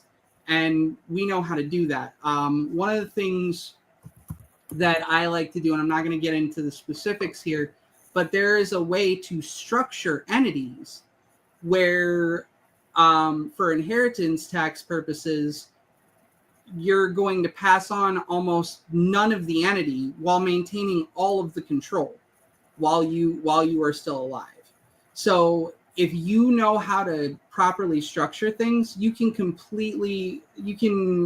pretty much eliminate any inheritance tax and be able to pass on what you've been able to build as a legacy to your heirs. Mm-hmm. So we really like to look at those things from a holistic perspective. And if you're looking to potentially figure out how to pass things on to potential successors, please give us a call, 708-914-8220. We know how to do that, and we know how to help you protect your assets in the best way possible. So yeah, I actually looked it up because I always forget the exclusion rates to myself. So 18,000 was the exclusion rate for 2024. So they were expected to go down. Went up by 1,000. But the new tax plan with Trump, the expectation is for that to be either stay at the same, extended, or increase. 13.61 million is for the lifetime exclusion rate for 2024 as well, which we expect could expire, set to expire, and going to go back down. But with the new tax plan offered by Donald Trump, people expect that to go up. The reason why I brought that up, though, is more important because to identify the type of people who might need to think about that, because the average person may not be giving out $13 million over their lifetime to people, although it could add up. I mean, never that's possible. But I would say most Americans are not going to fall into that category. But small business owners, people who are part of large estates, people that have large trust funds or things along those lines, who are taking income from trusts and things along those lines, which, if done correctly, can also help you with tax liability and protect the assets inside your estate. When you think about, one question I have as well is, how does the IRS track your gifts? If you're giving somebody, if I gave a gift to a child for 20 grand versus 16 grand, how does the IRS track that stuff either? So the IRS doesn't really particularly track it, but the bank is probably going to pick it up. So what typically happens, let's say you wrote a check to your nephew for $16,000 or $20,000, whatever the case may be, or whoever it is that you're writing the check to. They're going to go cash that check and they're going to put it in their bank account, right? Mm-hmm. Well, so there is a form that the bank is required to file called the FinCEN Form 103 that's going to say, hey, this person deposited $16,000 or this person deposited $20,000. And that actually stays on that person's record with the IRS. So if they see that, they'll be able to track where that money came from, and that's how they could potentially find someone for a gift tax. So that's interesting, because then I would think if that happens, like if they get hit with a CTR or a monetary transaction report from the bank, then that might trigger an audit. It could. So that is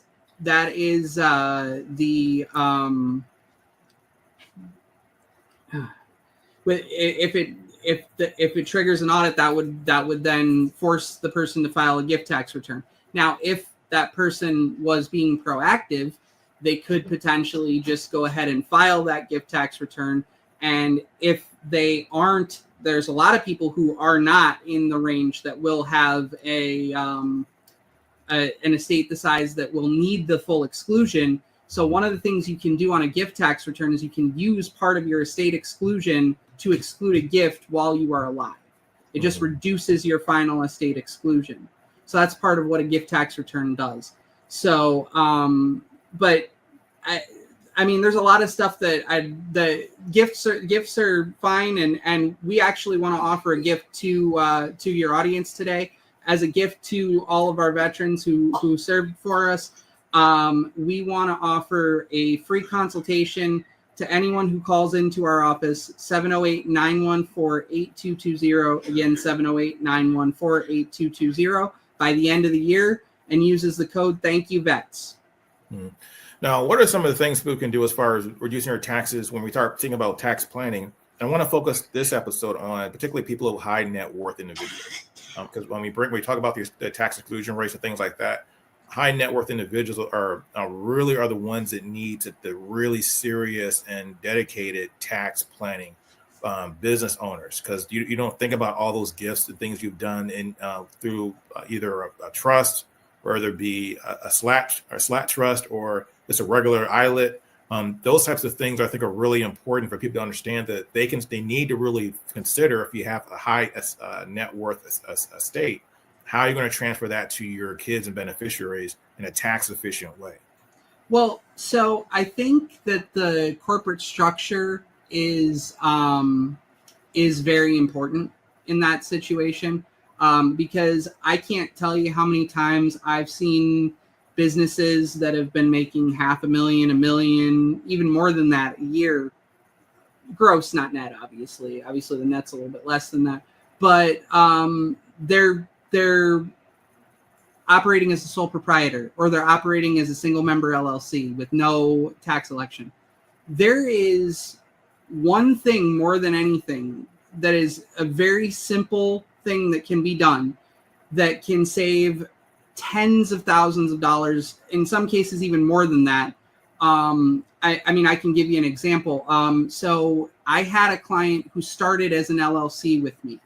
I changed this thing, which was to have them elect to be taxed as a small business corporation, an S corporation election. So it changes the form that you file your taxes on, and it also changes the structure of how you're taxed. Specifically, what it does is once you elect to be taxed as an S corporation, you no longer pay a self-employment tax. So all you're paying when you are an S corporation is you're paying the income tax on the money that you make, which everybody has to pay the income tax on the money they make. But this individual that I'm speaking of, I've been working with them for like 12, 13 years now.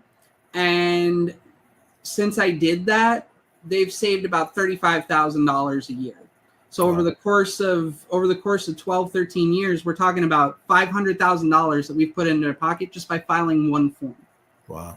So, I mean, that's impact. So there's also other strategies that you can use, especially if we're talking about you have kids, especially if they're minor children. You can put them on payroll if they're over the age of 3. There's a lot of benefits to this.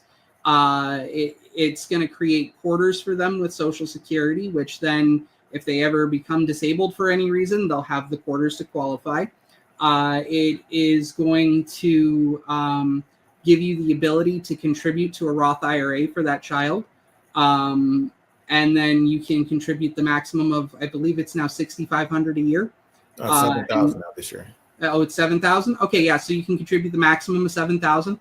And then what I tell people to do with the remainder of that money, if they're not just, keeping it themselves to support their children, is either to put it in a 529 plan for college investment, or you can take and put it into a universal life policy, which will have cash value and gives a little bit more flexibility when they become older.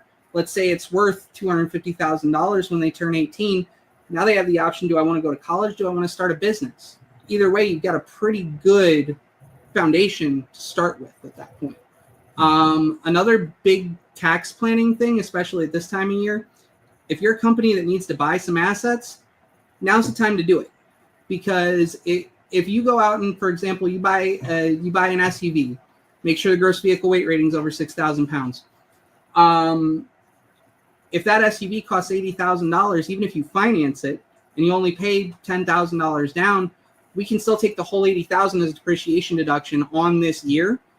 I had somebody do that last year. Went from a $10,000 tax liability to a $4,000 refund. Wow. So obviously, to do all of this tax planning, the place it starts is to sit down with us with that consultation. So give us a call, 708-914-8220. Again, 708-914-8220. Make sure to use code Thank You Vets for a free consultation. I think it's important you touch on something really, really, I think, key, which is the idea of people usually think of taxes as an after effect thing. They kind of react to taxes, but they don't really tax plan. So people don't really start thinking about taxes, and businesses fall into this trap a lot, I see. They wait for the tax bill to come or the tax time to come, but they could have been saving a whole bunch of money if they start thinking about their taxes in January versus December. Well, I mean, if you're thinking about your taxes in December, it's better than thinking about your taxes on April 15th, right? Right. So, there's an old saying, and I know I've said this on your show several times before. I'm pretty sure it's pretty popular in the military as well. You fail to plan, you plan to fail, right? So, in those cases, if we're looking at it now, at least we still have time to take actions. We still have time to do things this year that can potentially, like that case I just mentioned to you. They came to me December of last year. They said they were buying a vehicle. I said, great, go ahead and buy this type of vehicle. Make sure it's in this range. And we took them, like I said, from a $10,000 tax liability. They ended up getting a $4,000 tax refund. just off of that one little piece of thing that we did. Also, this is the time if you can afford to make some payments in. If you make payments in, you won't end up owing on tax day. So if we sit down and we determine, oh, you got a $10,000 liability, you pay $10,000 in, now you don't have a liability. Now when tax time comes, you're still looking at potentially getting a refund. So this is the time to do that. It's also a great time to look at your situation. If we can go back and look at your taxes, we can sign a power of attorney with you, with limited power of attorney with the IRS. It allows us to pull all your records, get all your information. We can go back and we can potentially look at it and say, hey, I know this says, like I have a truck driver that came to me earlier this year. He had a situation where he was in an audit. He owed $70,000 on 2 previous years, and he had his current year to do. We did his current year. We got his current year liability down to $3,500. This is a man that's used to paying $35,000 every year. So we took him from $35,000 to $3,500. And then on his previous 2 years, we were able to go back, re-look through all his records. We were able to save him, I think, about $60,000. And we just finished putting together his audit reconsideration on those audit years. And he owed $37,000, and we're looking to bring that down to about $5,000. Wow. Yeah. So in total, we're saving him, between all of that, we're saving him about $100,000. Wow. So now, we mentioned earlier about Roth IRAs. Can you explain to people, because a lot of people still are confused by Roth IRAs and the difference between that and a traditional IRA, and how the tax benefits work to those? So especially when we're talking about payroll for children, I advocate doing Roth IRAs for 2 reasons. One, the contribution is post-tax, which means you can withdraw the basis, the money you contribute at any time, tax-free, completely tax-free. Also, the growth in the account is also tax-free. And when you take the money out, when you retire, when you reach age 59 and a half, as long as you're at age 59 and a half, that money is also tax-free when you take the money out. The time you pay taxes on a Roth IRA is when you contribute the money. So it's considered what's called a post-tax contribution. It's the opposite of a traditional IRA. So traditional IRA, you don't pay taxes on the money up front. The taxes, the amount in the account also grows completely tax-free. But when you take money out, when you hit retirement age, that's when you pay the taxes on the money. And that's only for federal. I want to be clear, in Illinois and some other states, but definitely Illinois where we operate, retirement income is tax-free. So check with your state to determine how that works. But in some states, you can get your retirement income tax-free from the state perspective. And if that's something you need to know about, that's also something we can help with. So be sure to give us a call, 708-914-8220. Again, 708-914-8220. And use that code, Thank You Vets, to get a free consultation. I think it's really important you brought that up, that we talked about that, because we're talking mostly about high net worth individuals, because there are income limits to the Roth IRA contribution. But that's something, that advice you just gave is something that everybody in America needs to really call a CPA and talk about, because that's, I think, one of the biggest things, one of those low-hanging fruit type of benefits that you can help save yourself some money in taxes by taking advantage of either a Roth or a traditional IRA. Because like you mentioned, you put money into a Roth IRA, it all comes out tax-free as long as you follow all the rules, do everything you're supposed to do. You don't get any tax. Yeah, and as a generational wealth transfer vehicle, especially, any small business can take advantage of that as well. You have 4 kids, you pay them each $12,000 a year on payroll, you're going to get $50,000 of deductions. Right, exactly. So that, and you could take advantage of that, whether you make $100,000, whether you make $250,000. I mean, obviously, if you only make 50,000 gross in your business, you probably shouldn't be paying your kids 50,000 on payroll. But it's something that every small business can take advantage of. Anyone who has kids can take advantage of and really start to build as a generational wealth transfer vehicle. It's huge. Mm-hmm. Now, RMDs, the RMD age limit has been going up over the last few years. They're talking about it now raising it 73 today. It used to be 70 and a half. Now it's 73. It's talking about making it 74 at some point in the future. We'll see what happens with the new tax plan. When you miss an RMD, which a lot of seniors find themselves in that situation because either they didn't get the letter in the mail from the bank or their financial institution, and now they, oh my God, I missed my RMD. What do they do now? So what you're going to do in most of those situations is first, before we go ahead, just describe what the RMD is. Right. So that's a required minimum distribution. It is the amount that has to be taken out of a traditional IRA every year when you reach retirement age.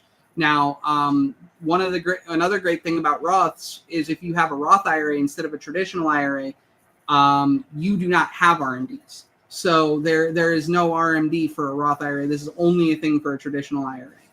But what that is the minimum amount that you're required to take out by the federal government based on your age, and they have a factor that they multiply the account value by to determine what that number is.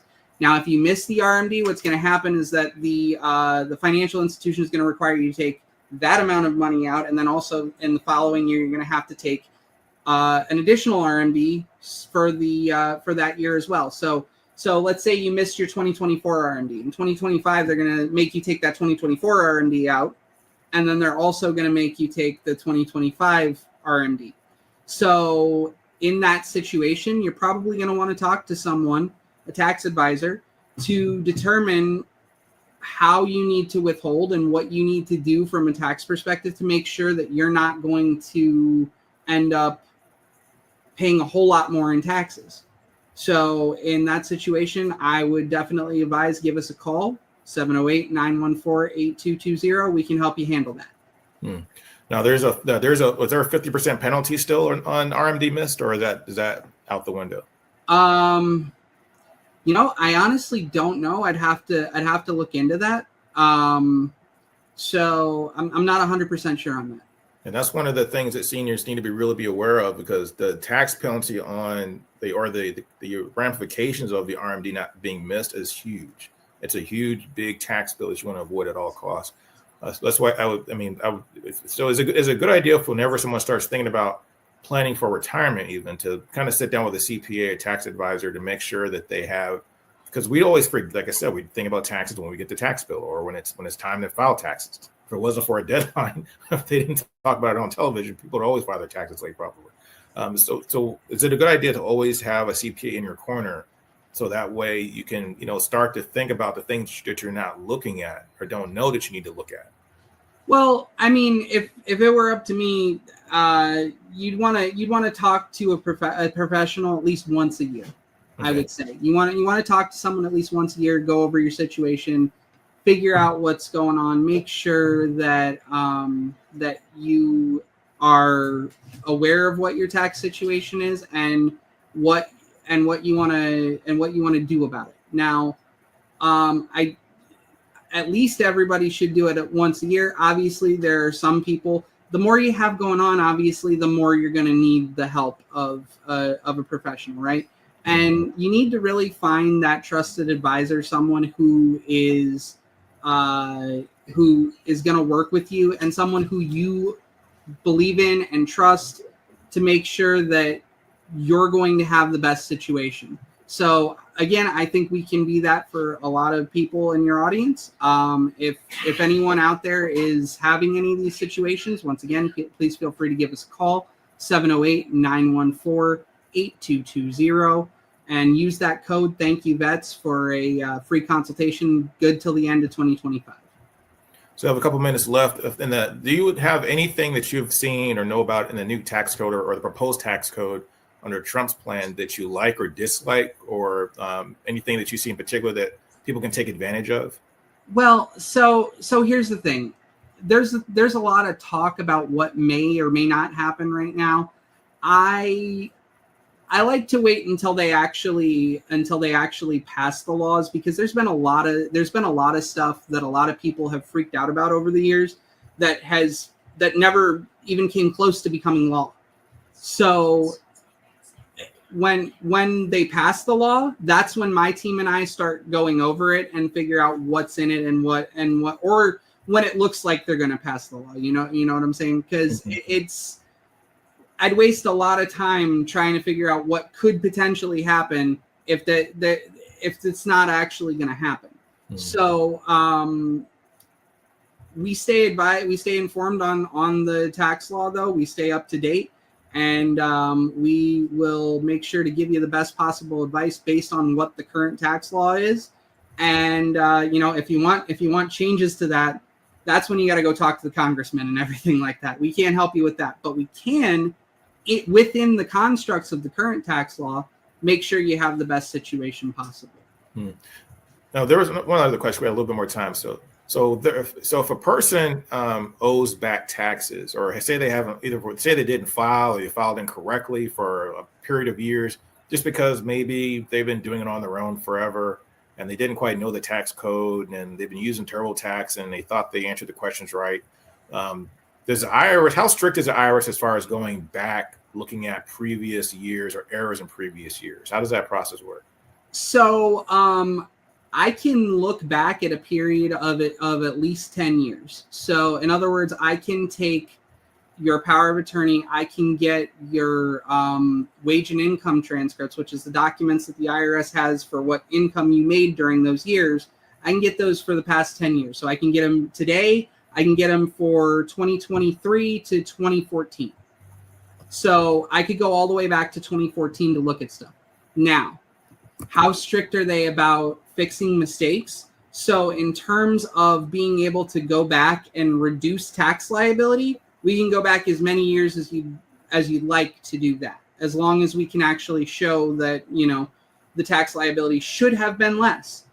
As far as claiming a refund, that's a little bit different. You only get 3 years from the due date of return plus any extensions to claim a refund. So right now, the only years that you can claim a refund for are 2021, 2022, and 2023. If it's not those 3 years right now, you're not going to be able to claim a refund. Come January, we'll be able to add 2024 to that list. But and over the course of the year, 2021 will go away depending on if you filed an extension or not. So right now, you can get refunds for 2021 up until either April 15th of 2025 or October 15th of 2025 if you filed an extension. That's one of the things that we also do for our clients, is we will automatically file an extension for each of our clients, and we do that free of charge for our existing clients. So so once again, please take advantage of that consultation deal I mentioned. Use that code, thank you, Yvette, and give us a call, 708-914-8220. Again, 708-914-8220.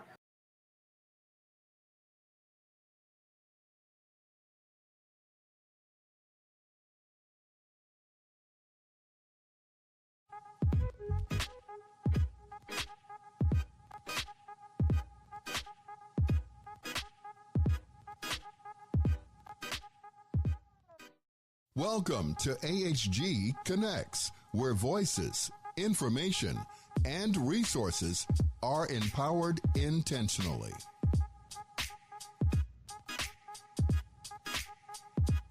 Market, advertise, and sponsor your business with Vietnam veteran Cliff Kelly and America's Heroes Group, where information and resources are intentionally disseminated via radio, print, and social media. Call our office for more details at 312-803-2618.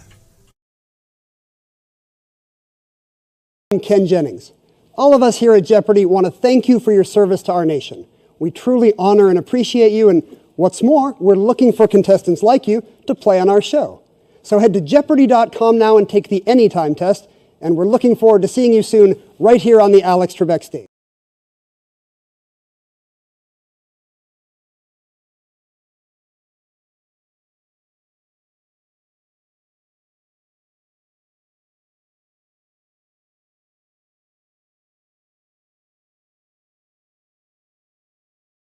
where voices, information, and resources are empowered intentionally.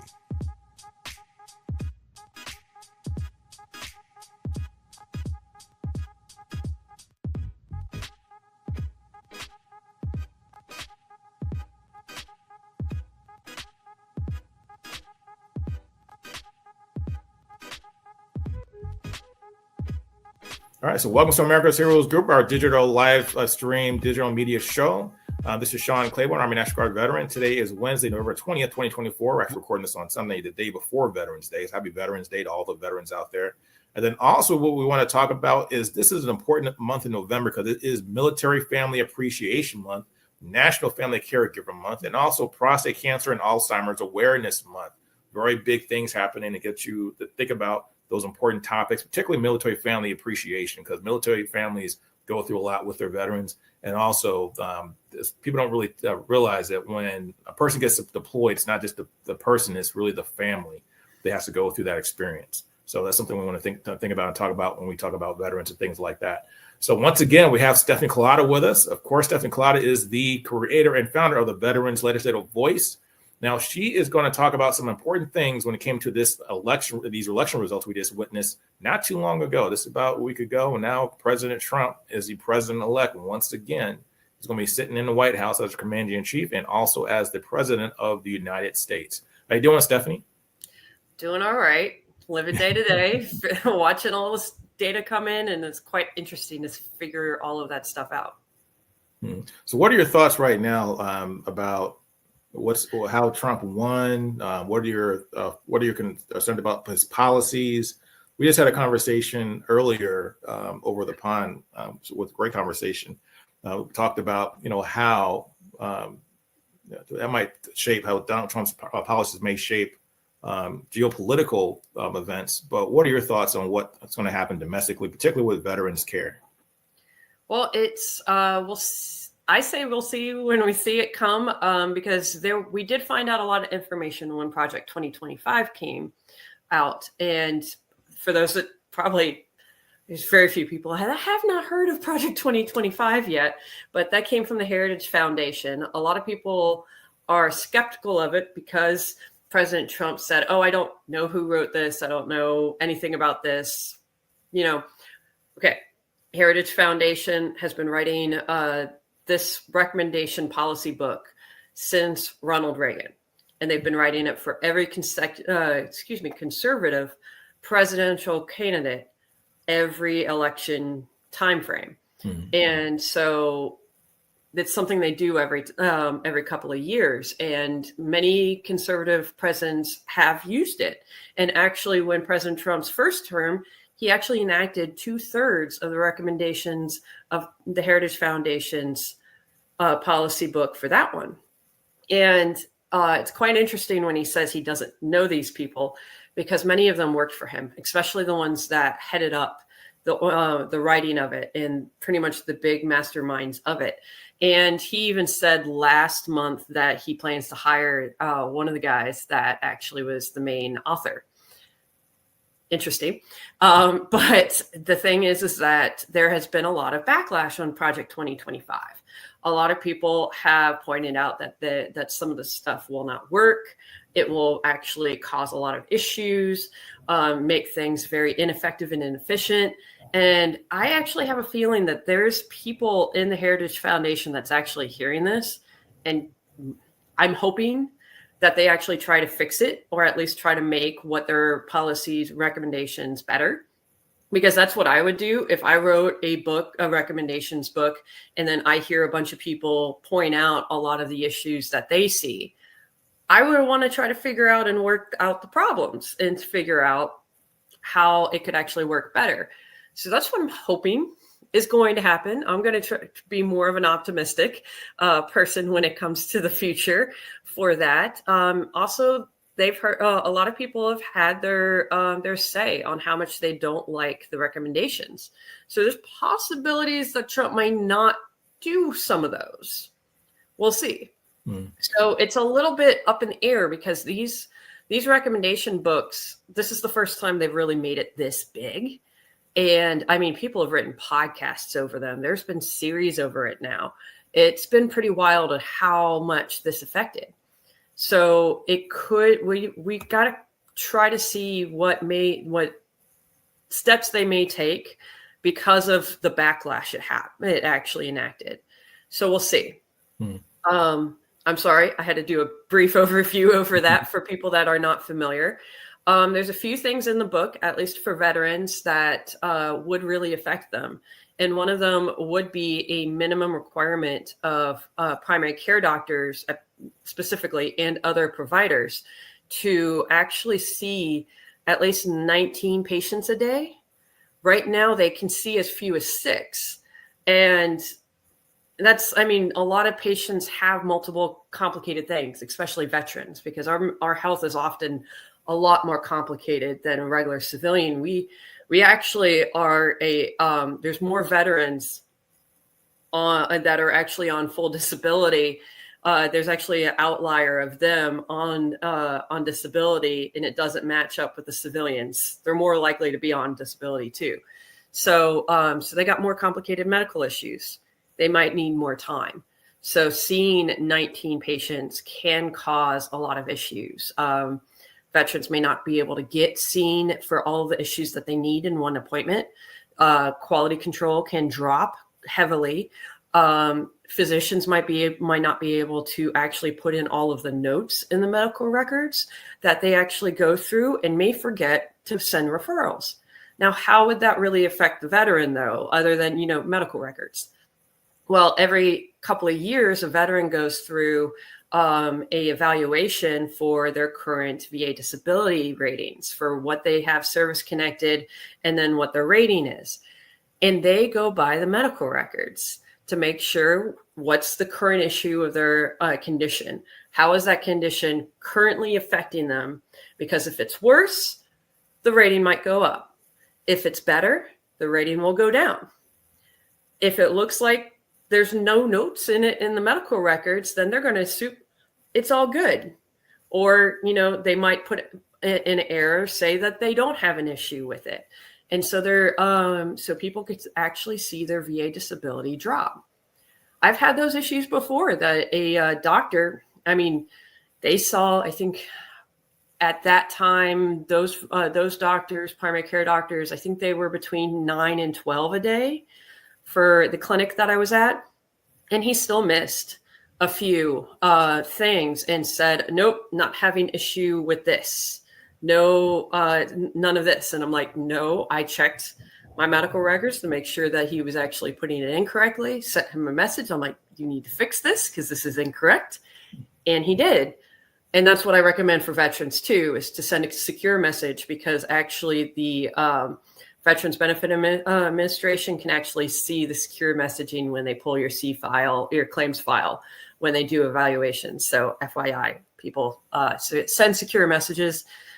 There's a record of that, and they can see that.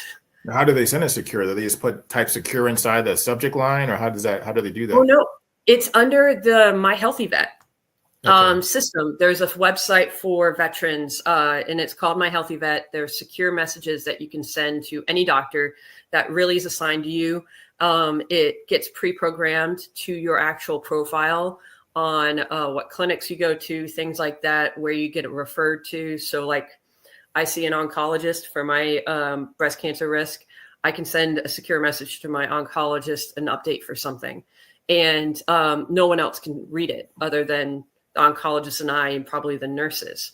But then also the Veterans Benefit Administration can see that, so that they could be on top of what my rating should be for if I do get breast cancer. They could actually check that. So it's one of those things that really does help out a lot. My Health Yvette's really great. And there's a lot of great things to it other than just the messaging, because you can refill prescriptions, you can see your medical records, all that jazz. Wow. So what are some of the things did you see anything that you saw in Trump's, because prior to 2025, people have to understand this too. Granted, and it was this particular one was written specifically for a Donald Trump presidency. I mean, they've been clear about that. They kind of they've basically said this is a basic give him a to-do list of what he needs to be doing when he becomes president.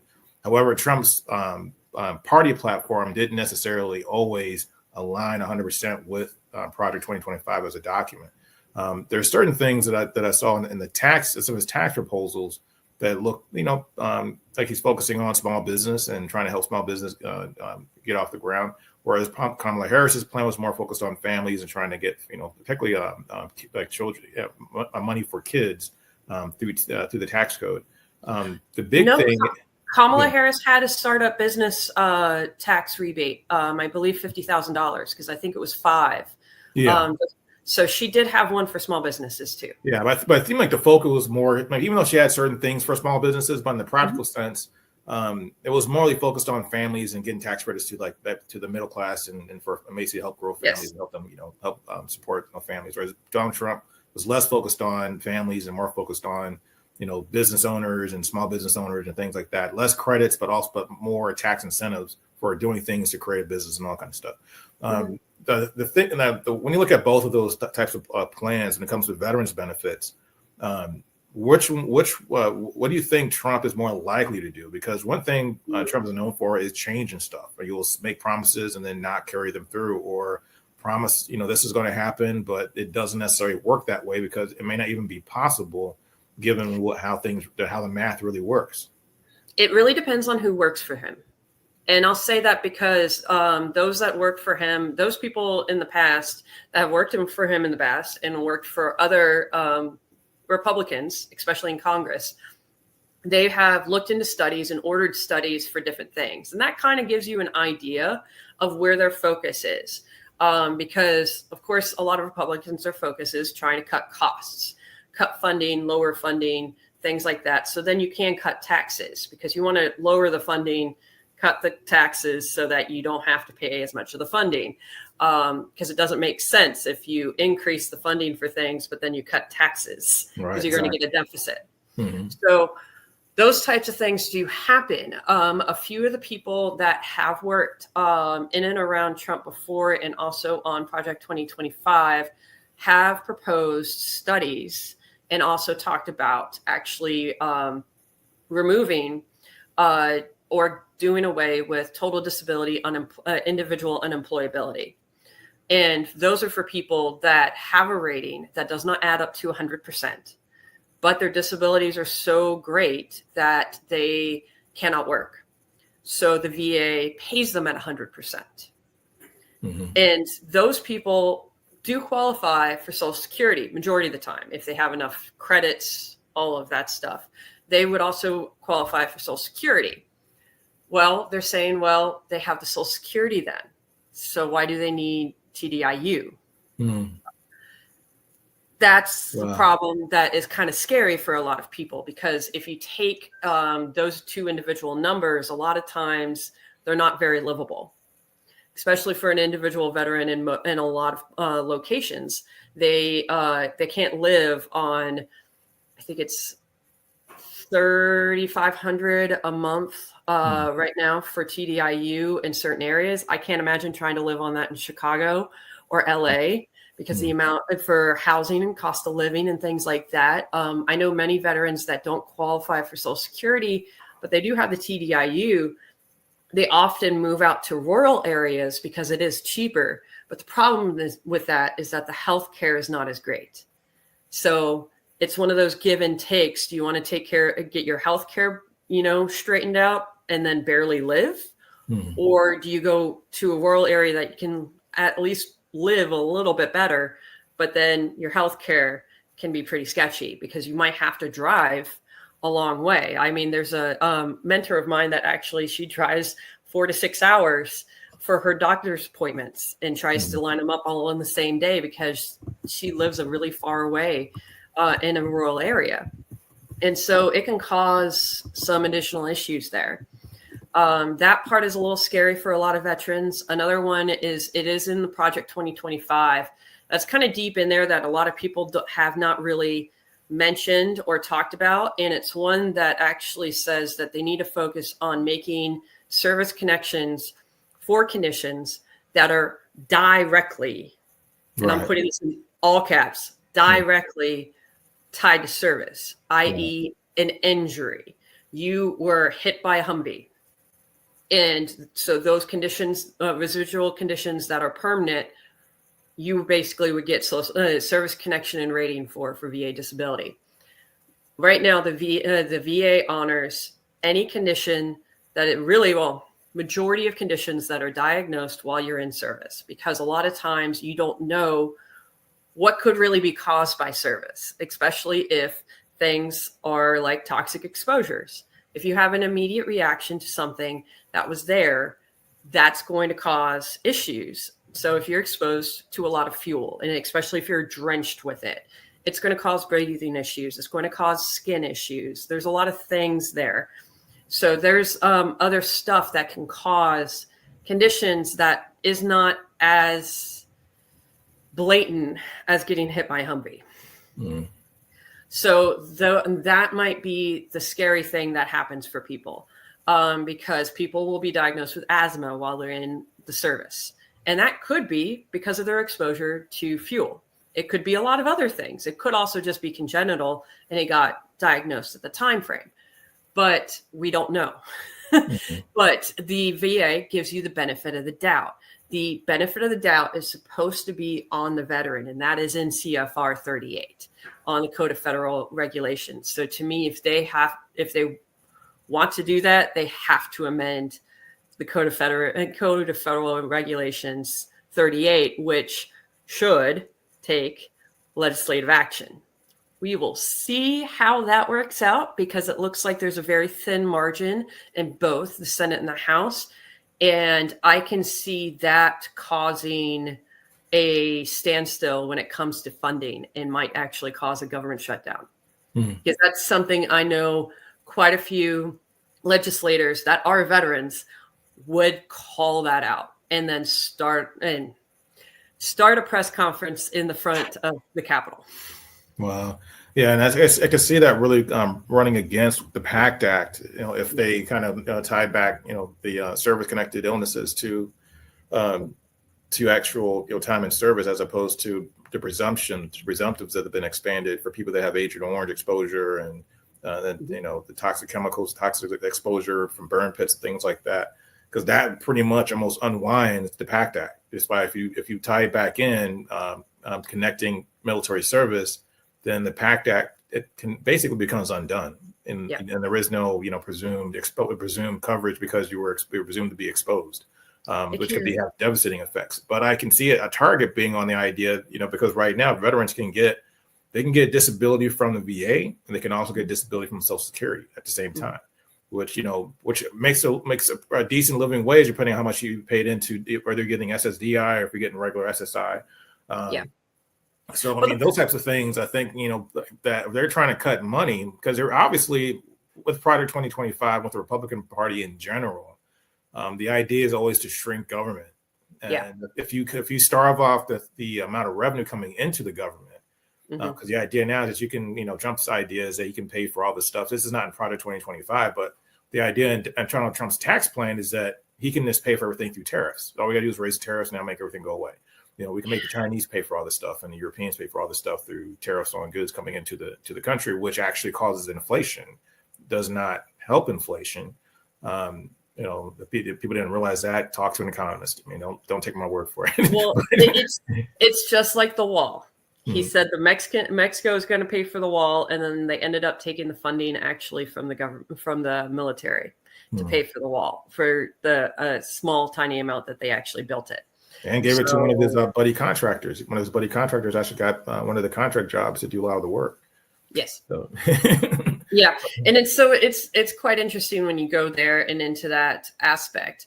I can really see that becoming legal as well, and going to the Supreme Court, at least, or in the district courts, because some people may not know, VA disability actually can go up to the district courts and higher. So there's things that could, if his policies go against the actual code of federal regulations, it can cause a lot of conflict, and I could see legal things happen. It might take a few years. It might take till the end of his administration, because it is a really slow road to go through that process, but it may get there because it is very conflicting. Oh my goodness. I know you had mentioned something else and I completely forgot what it was, and I'm so That's sorry. no problem. But the thing of part of 2025 that kind of advice. I'm gonna get on my soapbox for a minute. Once I'm getting on my soapbox, because this is, I think, it's something that's really important that I get irritated by. Yes. Is that, we have in our politics, it's not just the Republicans, it's Democrats also get caught up into ideology as opposed to what actually works. When I look at the tax plans, for example, Kamala Harris had a lot of great things in her tax plan. Donald Trump actually had some good things in his tax plan, but they also had some flaws. Donald Trump has a fatal flaw, which is that thing I mentioned about tariffs. You cannot pay for a government on tariffs. Yes. Once upon a time, there was no income tax on the American public, but back in the 1800s, we had a weak military. We didn't have Social Security. Nope. There was no disability. We didn't have all the government departments and agencies that we have today. Yeah. You'd have to literally shrink the government down to literally nothing, bare bones, if that's your real plan. And in the global economy that we have today, this doesn't work anyway. It's not practical. No. Well, that's what reminded me, actually, you mentioned Social Security. So when you're in the military, you do get BAH. You get a few other things while you're in, and which actually helps, help you pay everything out, and you have a decent living with that. Well, Social Security only analyzes the taxable wage, and they take that into effect. So you only get the federal income tax on your taxable wage, not your BAH and everything else. So your actual income through those years while you're in the military is actually a lot lower than you thought. So that can actually add up to a much lower amount of the monthly payment for the Social Security. You got to look at the math when you do that. And when that's one thing that many people don't realize, when you're so high up in Congress and working in those staff areas, you don't realize that an average veteran for Social Security can actually get a really low amount of Social Security wage. And what was it for some people? I think the average was around between $1,400 and $1,700 a month. Wow. For Social Security that I've seen, actually, given this is before COVID, when I was working at the VA disability law firm that also did Social Security. So prior to COVID, before the cost of living. And it's pretty scary on trying to live on that wage alone, because that's how much rent is now in at least the South. Right. And really, the Social Security system in a way kind of unfortunately, punishes people that don't have jobs that pay a lot of money. Because honestly, now being honest, I've probably already maxed out my Social Security limits just by work history, and I'm not even close to retirement age. But for some people that have worked, they've worked 10, 15 years longer than me, they're not, because Social Security, so people understand, the last 35 years of your employment history is what they base it off of for Social Security. So your last 35 years of employment, they take the highest 35, your top 35 years, and they factor that out, and that's what gives you your paycheck. So if you're working at McDonald's for 30 years or whatever, that's the example. Or under the table, you're screwed. Yeah, exactly. So working on Wall Street, it's a totally different, Social Security benefit you're going to get. Yeah. So for some people, it's nearly impossible to live off Social Security because they never really paid that much into it. So whereas other people, because they had higher incomes, it does get paid into it. And that's one disparity that's never been addressed by either party. Nobody ever talks about that, and I'm trying to fix that in some kind of way. It's such a touchy subject or whatever. It is. One of the things that was mentioned in Project 2025 was the privatization possibly of Social Security.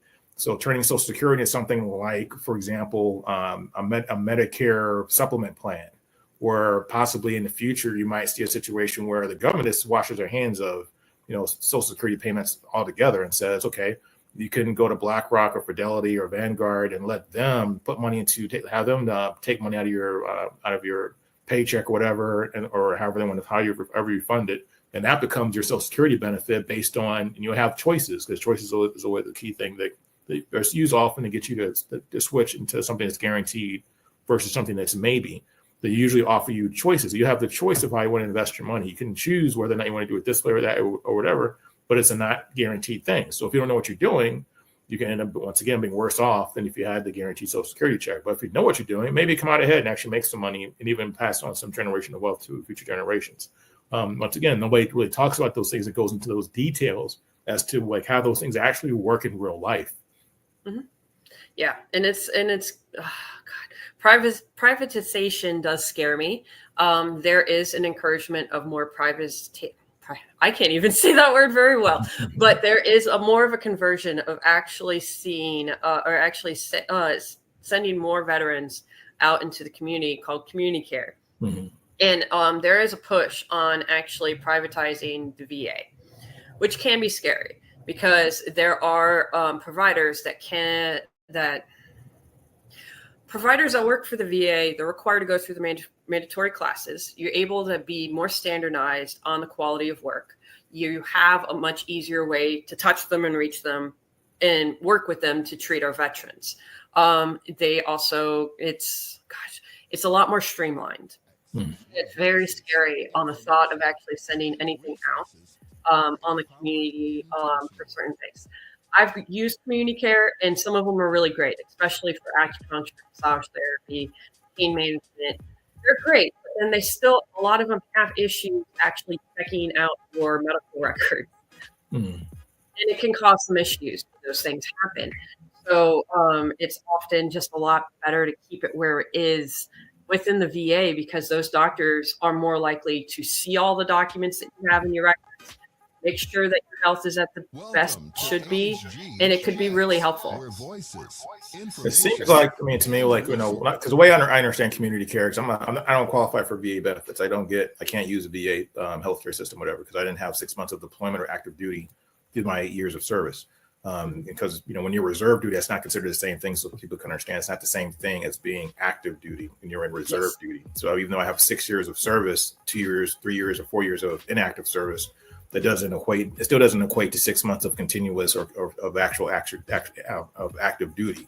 Now, when you have so when you're going through community care, from my perspective, having not touched it.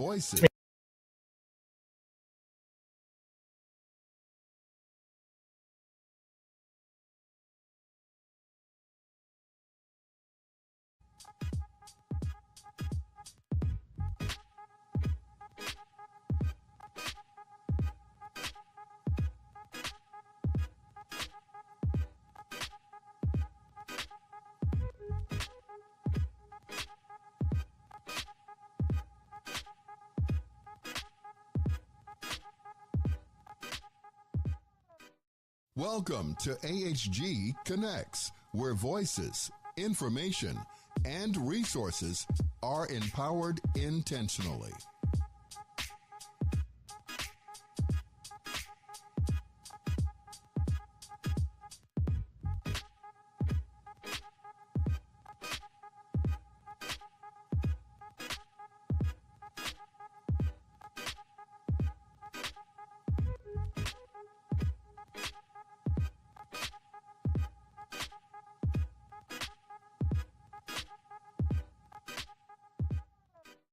Market, advertise, and sponsor your business with Vietnam veteran Cliff Kelly and America's Heroes Group, where information and resources are intentionally disseminated via radio, print, and social media. Call our office for more details at 312-803-2618.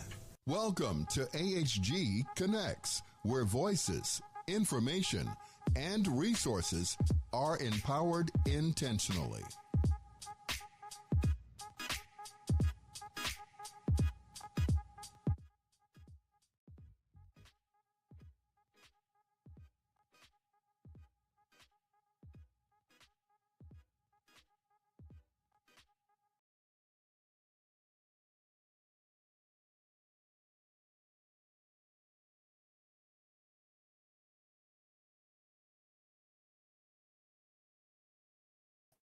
All right, how about now? Yeah, absolutely. Sorry about that.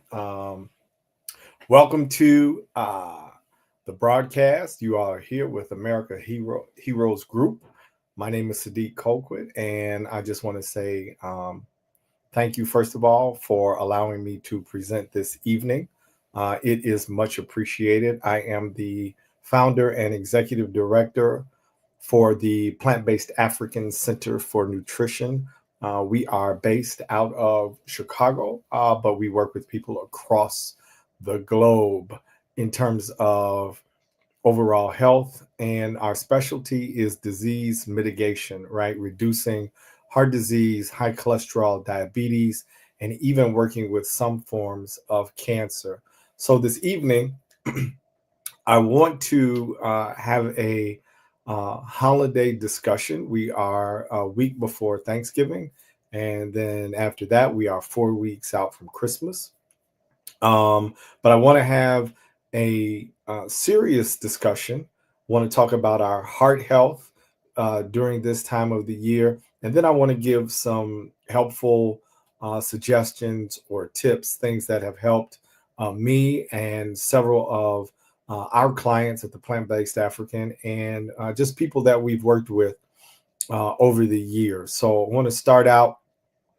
Want to read this quote to you. This is information from the George Washington University Hospital, and it talks about this time of the year. And so I'll just read it, and this will get us started into the discussion. The holiday season is a time that is traditionally associated with togetherness and celebration, but the festivities often take more of a toll on people's health than they may realize. Even while your heart may be full of joy, it may unknowingly be more at risk of having a serious cardiac event. In fact, not only do more people have heart attacks during the winter holidays, but they are more likely to die from them between December 25th and January 1st than at any other time of the year. So that quote is one, enlightening. If you didn't know that, many people do know that the holiday season is not only a time of joy for many because you get to reconnect with family. Life slows down a little bit. You get maybe a little time off from work. And then we have family, time off from work, and we're also eating. And so what's interesting about this is the nickname in parts of the industry is heart attack season. And so many of you may have heard that already. And then if you reflect on family members or events or that have taken place over time, you may have been affected by someone who's had an issue with heart disease during this season, whether they had heart attack, maybe somebody succumbed to it, maybe there was a stroke, but certainly the data supports and the data extrapolated over time that this is the season, so much so that they've narrowed it down to between December 25th or so and January 1st, where most of the heart attacks occur for the entire year. And that is just some extraordinary data to actually sit with, right? And so because that's what the data shows, it's not just by happenstance or it's not because it's cold outside, although there are several factors that may play a role. But when I am actually having a conversation with clients or with audiences, or if I'm speaking, I like to think practically about what happens when we turn the corner in the fall, right? We're inside more, depending on what our job is. We become more sedentary. The temperature goes down, so we're not moving as much, and we're trying to stay warm and getting under some blankets. We also start to eat more for comfort, right? In terms of how we spend our evenings. So we know that, hot chocolates and drinks and those things become important, along with foods like macaroni and cheese and fatty soups or what have you. But what's interesting is the events that kick off in the fall, like football and it's basketball season, and those things are accompanied by more food. So you got game food, you've got holiday food, you've got the NBA is going on, the NFL is going on. You have the end of baseball season, you have hockey season. I mean, the list just goes on and on and on. And all of these things are underscored or undergirded by food. So there's a reason that the data supports that this is heart attack season. And to that end, I just want to talk a little bit about cholesterol. And last time, I believe we talked about diabetes, but I specifically want to talk about cholesterol, which is really the floor or the beginning of heart attack or stroke events in the body. So cholesterol is a fat-like kind of waxy substance, right? That helps your body. You actually need cholesterol. It helps your body make cell membranes, hormones. It helps you produce vitamin D. And the cholesterol in your body, right, only comes from two sources. There are only two sources of cholesterol. The first source is your liver. So, and many people don't know this, but this is how your biology works. So from birth until you take another journey from this physical plane, your body makes all of the cholesterol you will ever need. Okay, so I want to just say that and underscore that. Your body already, via the liver, makes all of the cholesterol you need. Okay, so you are perfectly calibrated. Your cholesterol level is already set, and you internally make that cholesterol that the body needs for the cells to help with your hormones. Okay, vitamin D production. You literally make that cholesterol through the liver. So you are perfectly calibrated with it. The second source of cholesterol is what you eat. Okay. The second source of cholesterol is what you eat. So here's the power in knowing that your body produces cholesterol, and also understanding that cholesterol is at the very beginnings of heart disease, right? It's the accumulation, right? That's why high cholesterol, your doctor is immediately trying to get you to lower that cholesterol number, because it eventually builds up into plaque, and the plaques eventually will rupture in your arteries, flow downstream. They'll cause a blockage or an occlusion. And at that point, you're said to either be having a heart attack or a stroke. But if we rewind that scenario, right? If we back up just a little bit and understand how our cholesterol levels get elevated, understanding that the liver produces and is perfectly calibrated a level of cholesterol that is particular to your body, how you function, your height, your weight, your size, your activity levels. And you are constantly producing that level of cholesterol that you need. The food sources, right? If they are animal food sources, right? And the animals in particular that we choose to eat, right, frequently, like chicken or beef, right, or pork, right, and all three of these, or fowl, right, turkey will be on the table for Thanksgiving. Their bodies, their biological functioning, right, they also make cholesterol. So the only way you can add to your cholesterol level is to eat another source of cholesterol, which would be another animal whose body also makes cholesterol. So let's pause right there, right? Your body already makes cholesterol. Here's your perfectly calibrated level. And then over time, we continue to consume the chicken, the pork, the beef, right? These animals that contain cholesterol. And then our levels rise because the body, right, can't get rid of it. It actually doesn't know what to do with it at a certain point. So it just deposits it, right? It makes deposits in the body because it's a waste item, because your body doesn't need it. And so now you have this buildup that's occurring in several areas, in several places, right, in your arteries. And now you have the beginning of heart disease. Now the doctor, your levels are rising and you're over 180, you're at 200, you're at 225, you're at 245, right? And your overall cholesterol levels are rising, right? Your total cholesterol. And it is unnecessary. So cholesterol is only found in animal products. And that includes milk, right? Your dairy, your yogurt. That also includes fish, right? So your salmon, your whitefish, your tilapia, cat, I mean, the list goes on and on, whichever you choose. They're all going to contain cholesterol, right?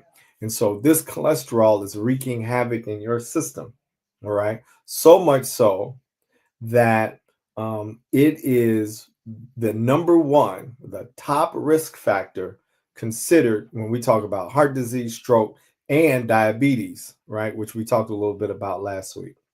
And here is the balance point. Fruits, vegetables, grains, legumes, right? And even fungus or fungi, which is what a mushroom is, they contain absolutely no cholesterol. So we do have a balance point. So in other words, grapes, strawberries, pole beans, string beans, kale greens, mustard greens, turnip greens, collard greens, black-eyed peas, green beans. I mean, the list goes on and on and on, especially if you think about the Thanksgiving table.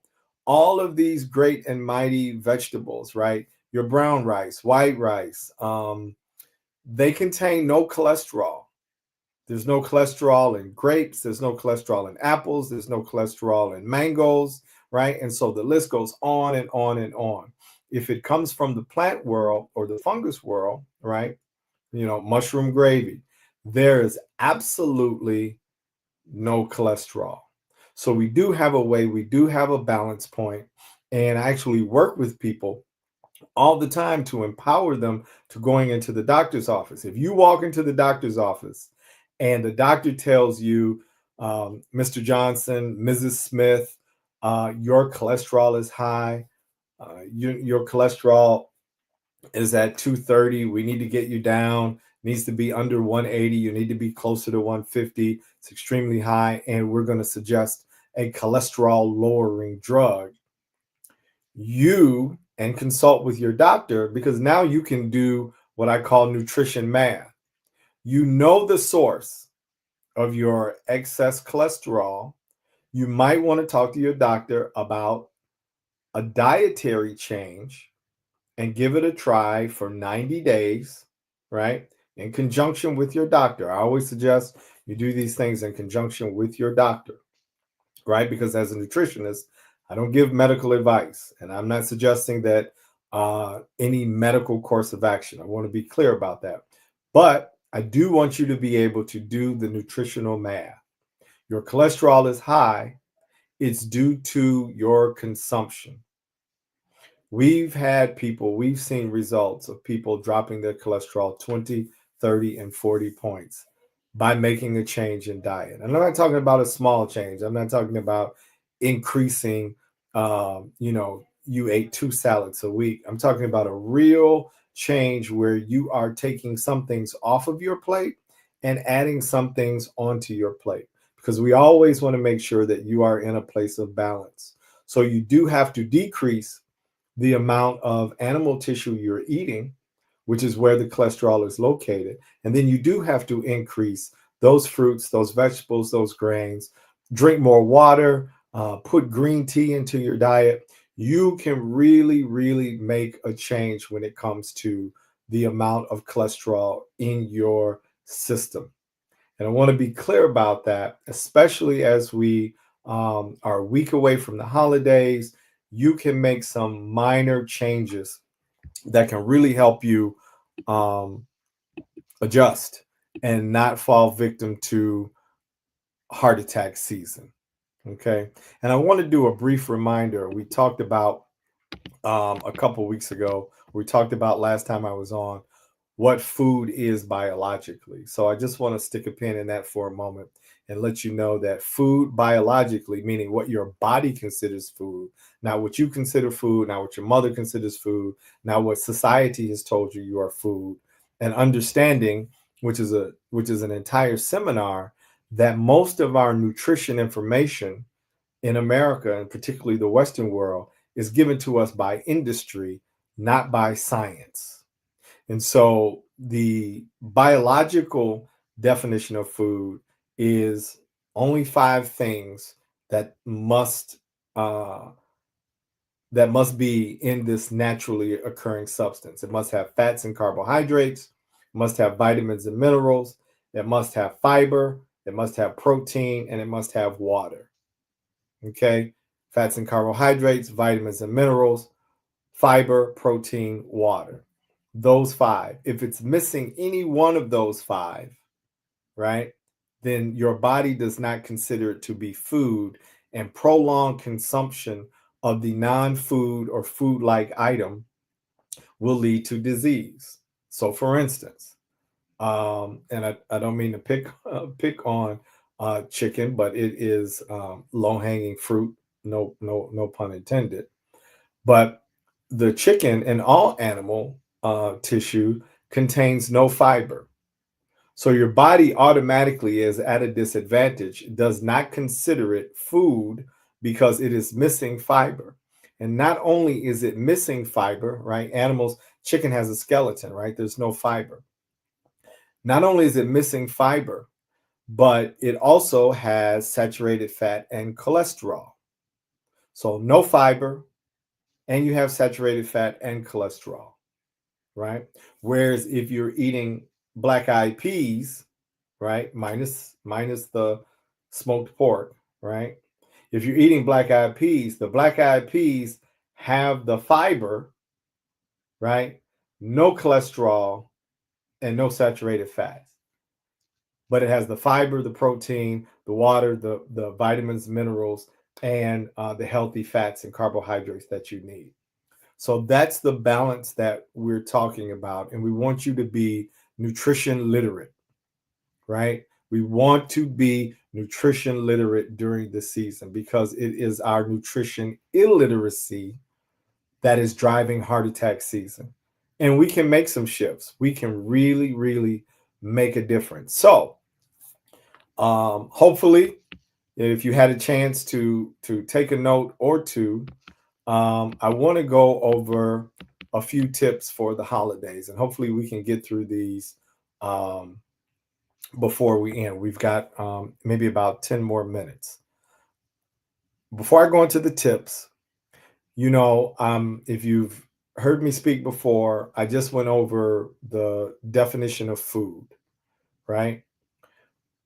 But I love sharing with audiences, if you understand and get that definition, here is what food will never do. I'm going to say that again. Here's what food, as defined, right? The healthy fats and carbohydrates, the vitamins and minerals, okay, the fiber, the protein, and the water, those 5 things. Has to have those 5 things to be considered food. Here's what food, as defined, will never do. Food will never cause a stroke, right? Grapes just won't do it. Mangoes won't give you a stroke. Neither will black-eyed peas. They won't create obesity. They won't give you diabetes. They won't make cancer worse. They cannot cause a heart attack. And food is not capable of elevating your cholesterol. Now, that is called intelligent design.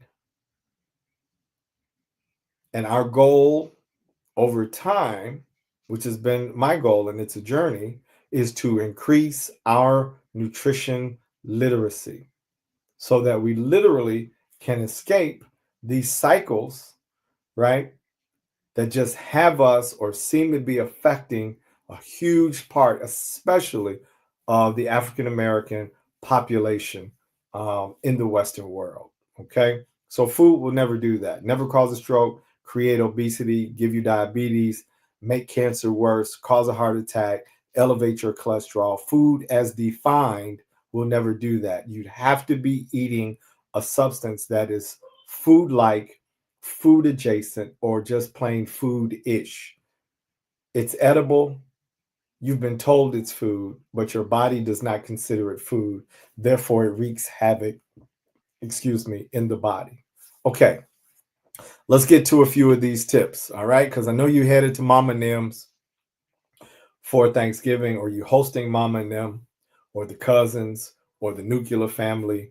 So we want to give you, maybe 10 or so tips, maybe a few more as we go through this, so that we can start working our way out of heart attack season, right? And so we can have the holiday season be a great time of joy, the kids coming home from college, reconnecting with family and friends, and talking or sitting with or holding those grandbabies. And for years and years to come, until the grandbabies are no longer babies, they're in high school, and you're watching them go through the same cycle as your children did, because you reduced and you knew how to exit the heart attack cycle, right? You became nutrition literate.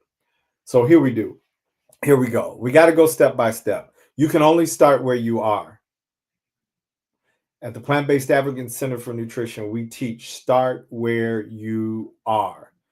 Everybody may be in a different part of their journey, right? When I started my journey, I was bumping my head against the wall, but I was determined to make a shift, become more nutrition literate.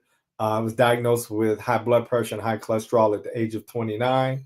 And actually, my birthday is next month. I'll be 54, my birthday. So 25 years that I've been on this journey, but I started eating Big Macs with no meat, right? It may sound crazy to some, but I had to find out, I had to get these results. And today, at 53 and 4/5, or 53 and 11 months, with 1 month to go until I turn 54, I am disease free. I have never had a medication. And as a Black man born and raised on the south side of Chicago, in my age category, with no disease, having had no medications, I'm in less than 1.5% of the population of my peers. So let that sink in. Okay, let's get to those tips. So here are some plant-based African tips for holiday eating. Number 1, reduce the main animal offering to 1 dish, right? So if you are in a household, or you grew up in a household, or you're planning the Thanksgiving, our table didn't just have turkey, right? My mom and dad were both from the South. So we had turkey, we had a honey baked ham, we had there was roast beef, could be one year, could be a pot roast. Dad could break out the barbecue grills, right? The turkey could also go on the grill, but there could be ribs, there could be chicken. So the advice that I give people is, this year, reduce the cholesterol, 1 main offering, right? Or if you're at a group, right, just choose 1. Don't go for all 3, right? They're going to help you elevate your cholesterol level, right? It's going to reduce the amount of oxygen your blood can take in. I mean, there's just a domino effect to having all of that turkey, ham, and beef on the holiday. So pick 1, right? Reduce the main animal offering to 1. Number 2, make all the sides you can animal free. You don't have to put animals in the greens, right? But not only that, you can make your potato salad, right? You can use a plant-based mayo. Hellman's makes one. You can find it at Target. You can find it in Jewel. You can find it in Pete's. Hellman's plant-based mayo. You can Google it, look it up, and use that. Make potato salad with it. Make your macaroni salad with it. Just give it a try. Whatever sides you're making with mayo, give it a shot so you can take some of that animal out. Baked goods. Try a vegan bakery this year. Order yourself a pie. Those are the things you want to look into. Take a holiday cooking class. Use YouTube. You like making your own pies and desserts? See how you can make one plant-based. Give it a shot. And don't give it a shot the day before Thanksgiving. Try it this weekend so you'll be prepared. If you don't want to take on a new cooking project, try catering part of your meal, right? You're curious. There are several vegan, plant-based restaurants that cater in the city. Go take a look. You can Google them. Prepare your meal if you cater, or you're going to go pick up some things and take it to Mom and M's house with you, right? Don't go empty-handed, right? Go prepared. Go to Mom and M's house with something in your hands. Try the foods before Thanksgiving. See what you like this weekend. Give it a shot, right? If you're going to cook, convert an easy dish. Start with spaghetti. Spaghetti's easy. Check the spaghetti sauce. You've got your noodles. Usually the spaghetti sauce is already plant-based unless it's Prego because there's cheese in it. So read your ingredients, but convert an easy dish. Partner with a family member that might be leaning toward vegan or vegetarianism, and there is power in partnership. So I want you to do that. And then last tip, don't engage in the diet debate. Enjoy your family. Don't try to convert people. Don't make it a big topic. Just do what you do, and then look forward to the results that you're going to get. All right. So, and last tip, have fun and enjoy your decision. You want to reduce the cholesterol. You want to minimize the effects of what heart attack season is. So if it's Thanksgiving, if it's Christmas, just take those tips with you, and let's exit the cycle. Let's become nutrition literate. Last thing I want to say to you is engage with us. We really appreciate this program, but we want to help support you as well. In January, we are hosting our January Jump Off, where we do a 30-day January plant-based or vegan experience led by me and other mentors. You can join us. Just look for us at PBA Center for Nutrition.org. PBA Center for Nutrition.org, and join the January Jump Off. Come in with me. We've got our plant-based mentors. We've been doing these groups for the last almost a decade. So join us, PBA Center for Nutrition.org, right? The Plant-Based African Center for Nutrition. We really appreciate your time, and let's exit heart attack season and become nutrition literate. We appreciate you. We thank you so much. And feel free to send us comments. Let us know if this information helps. We love you, and we'll see you later.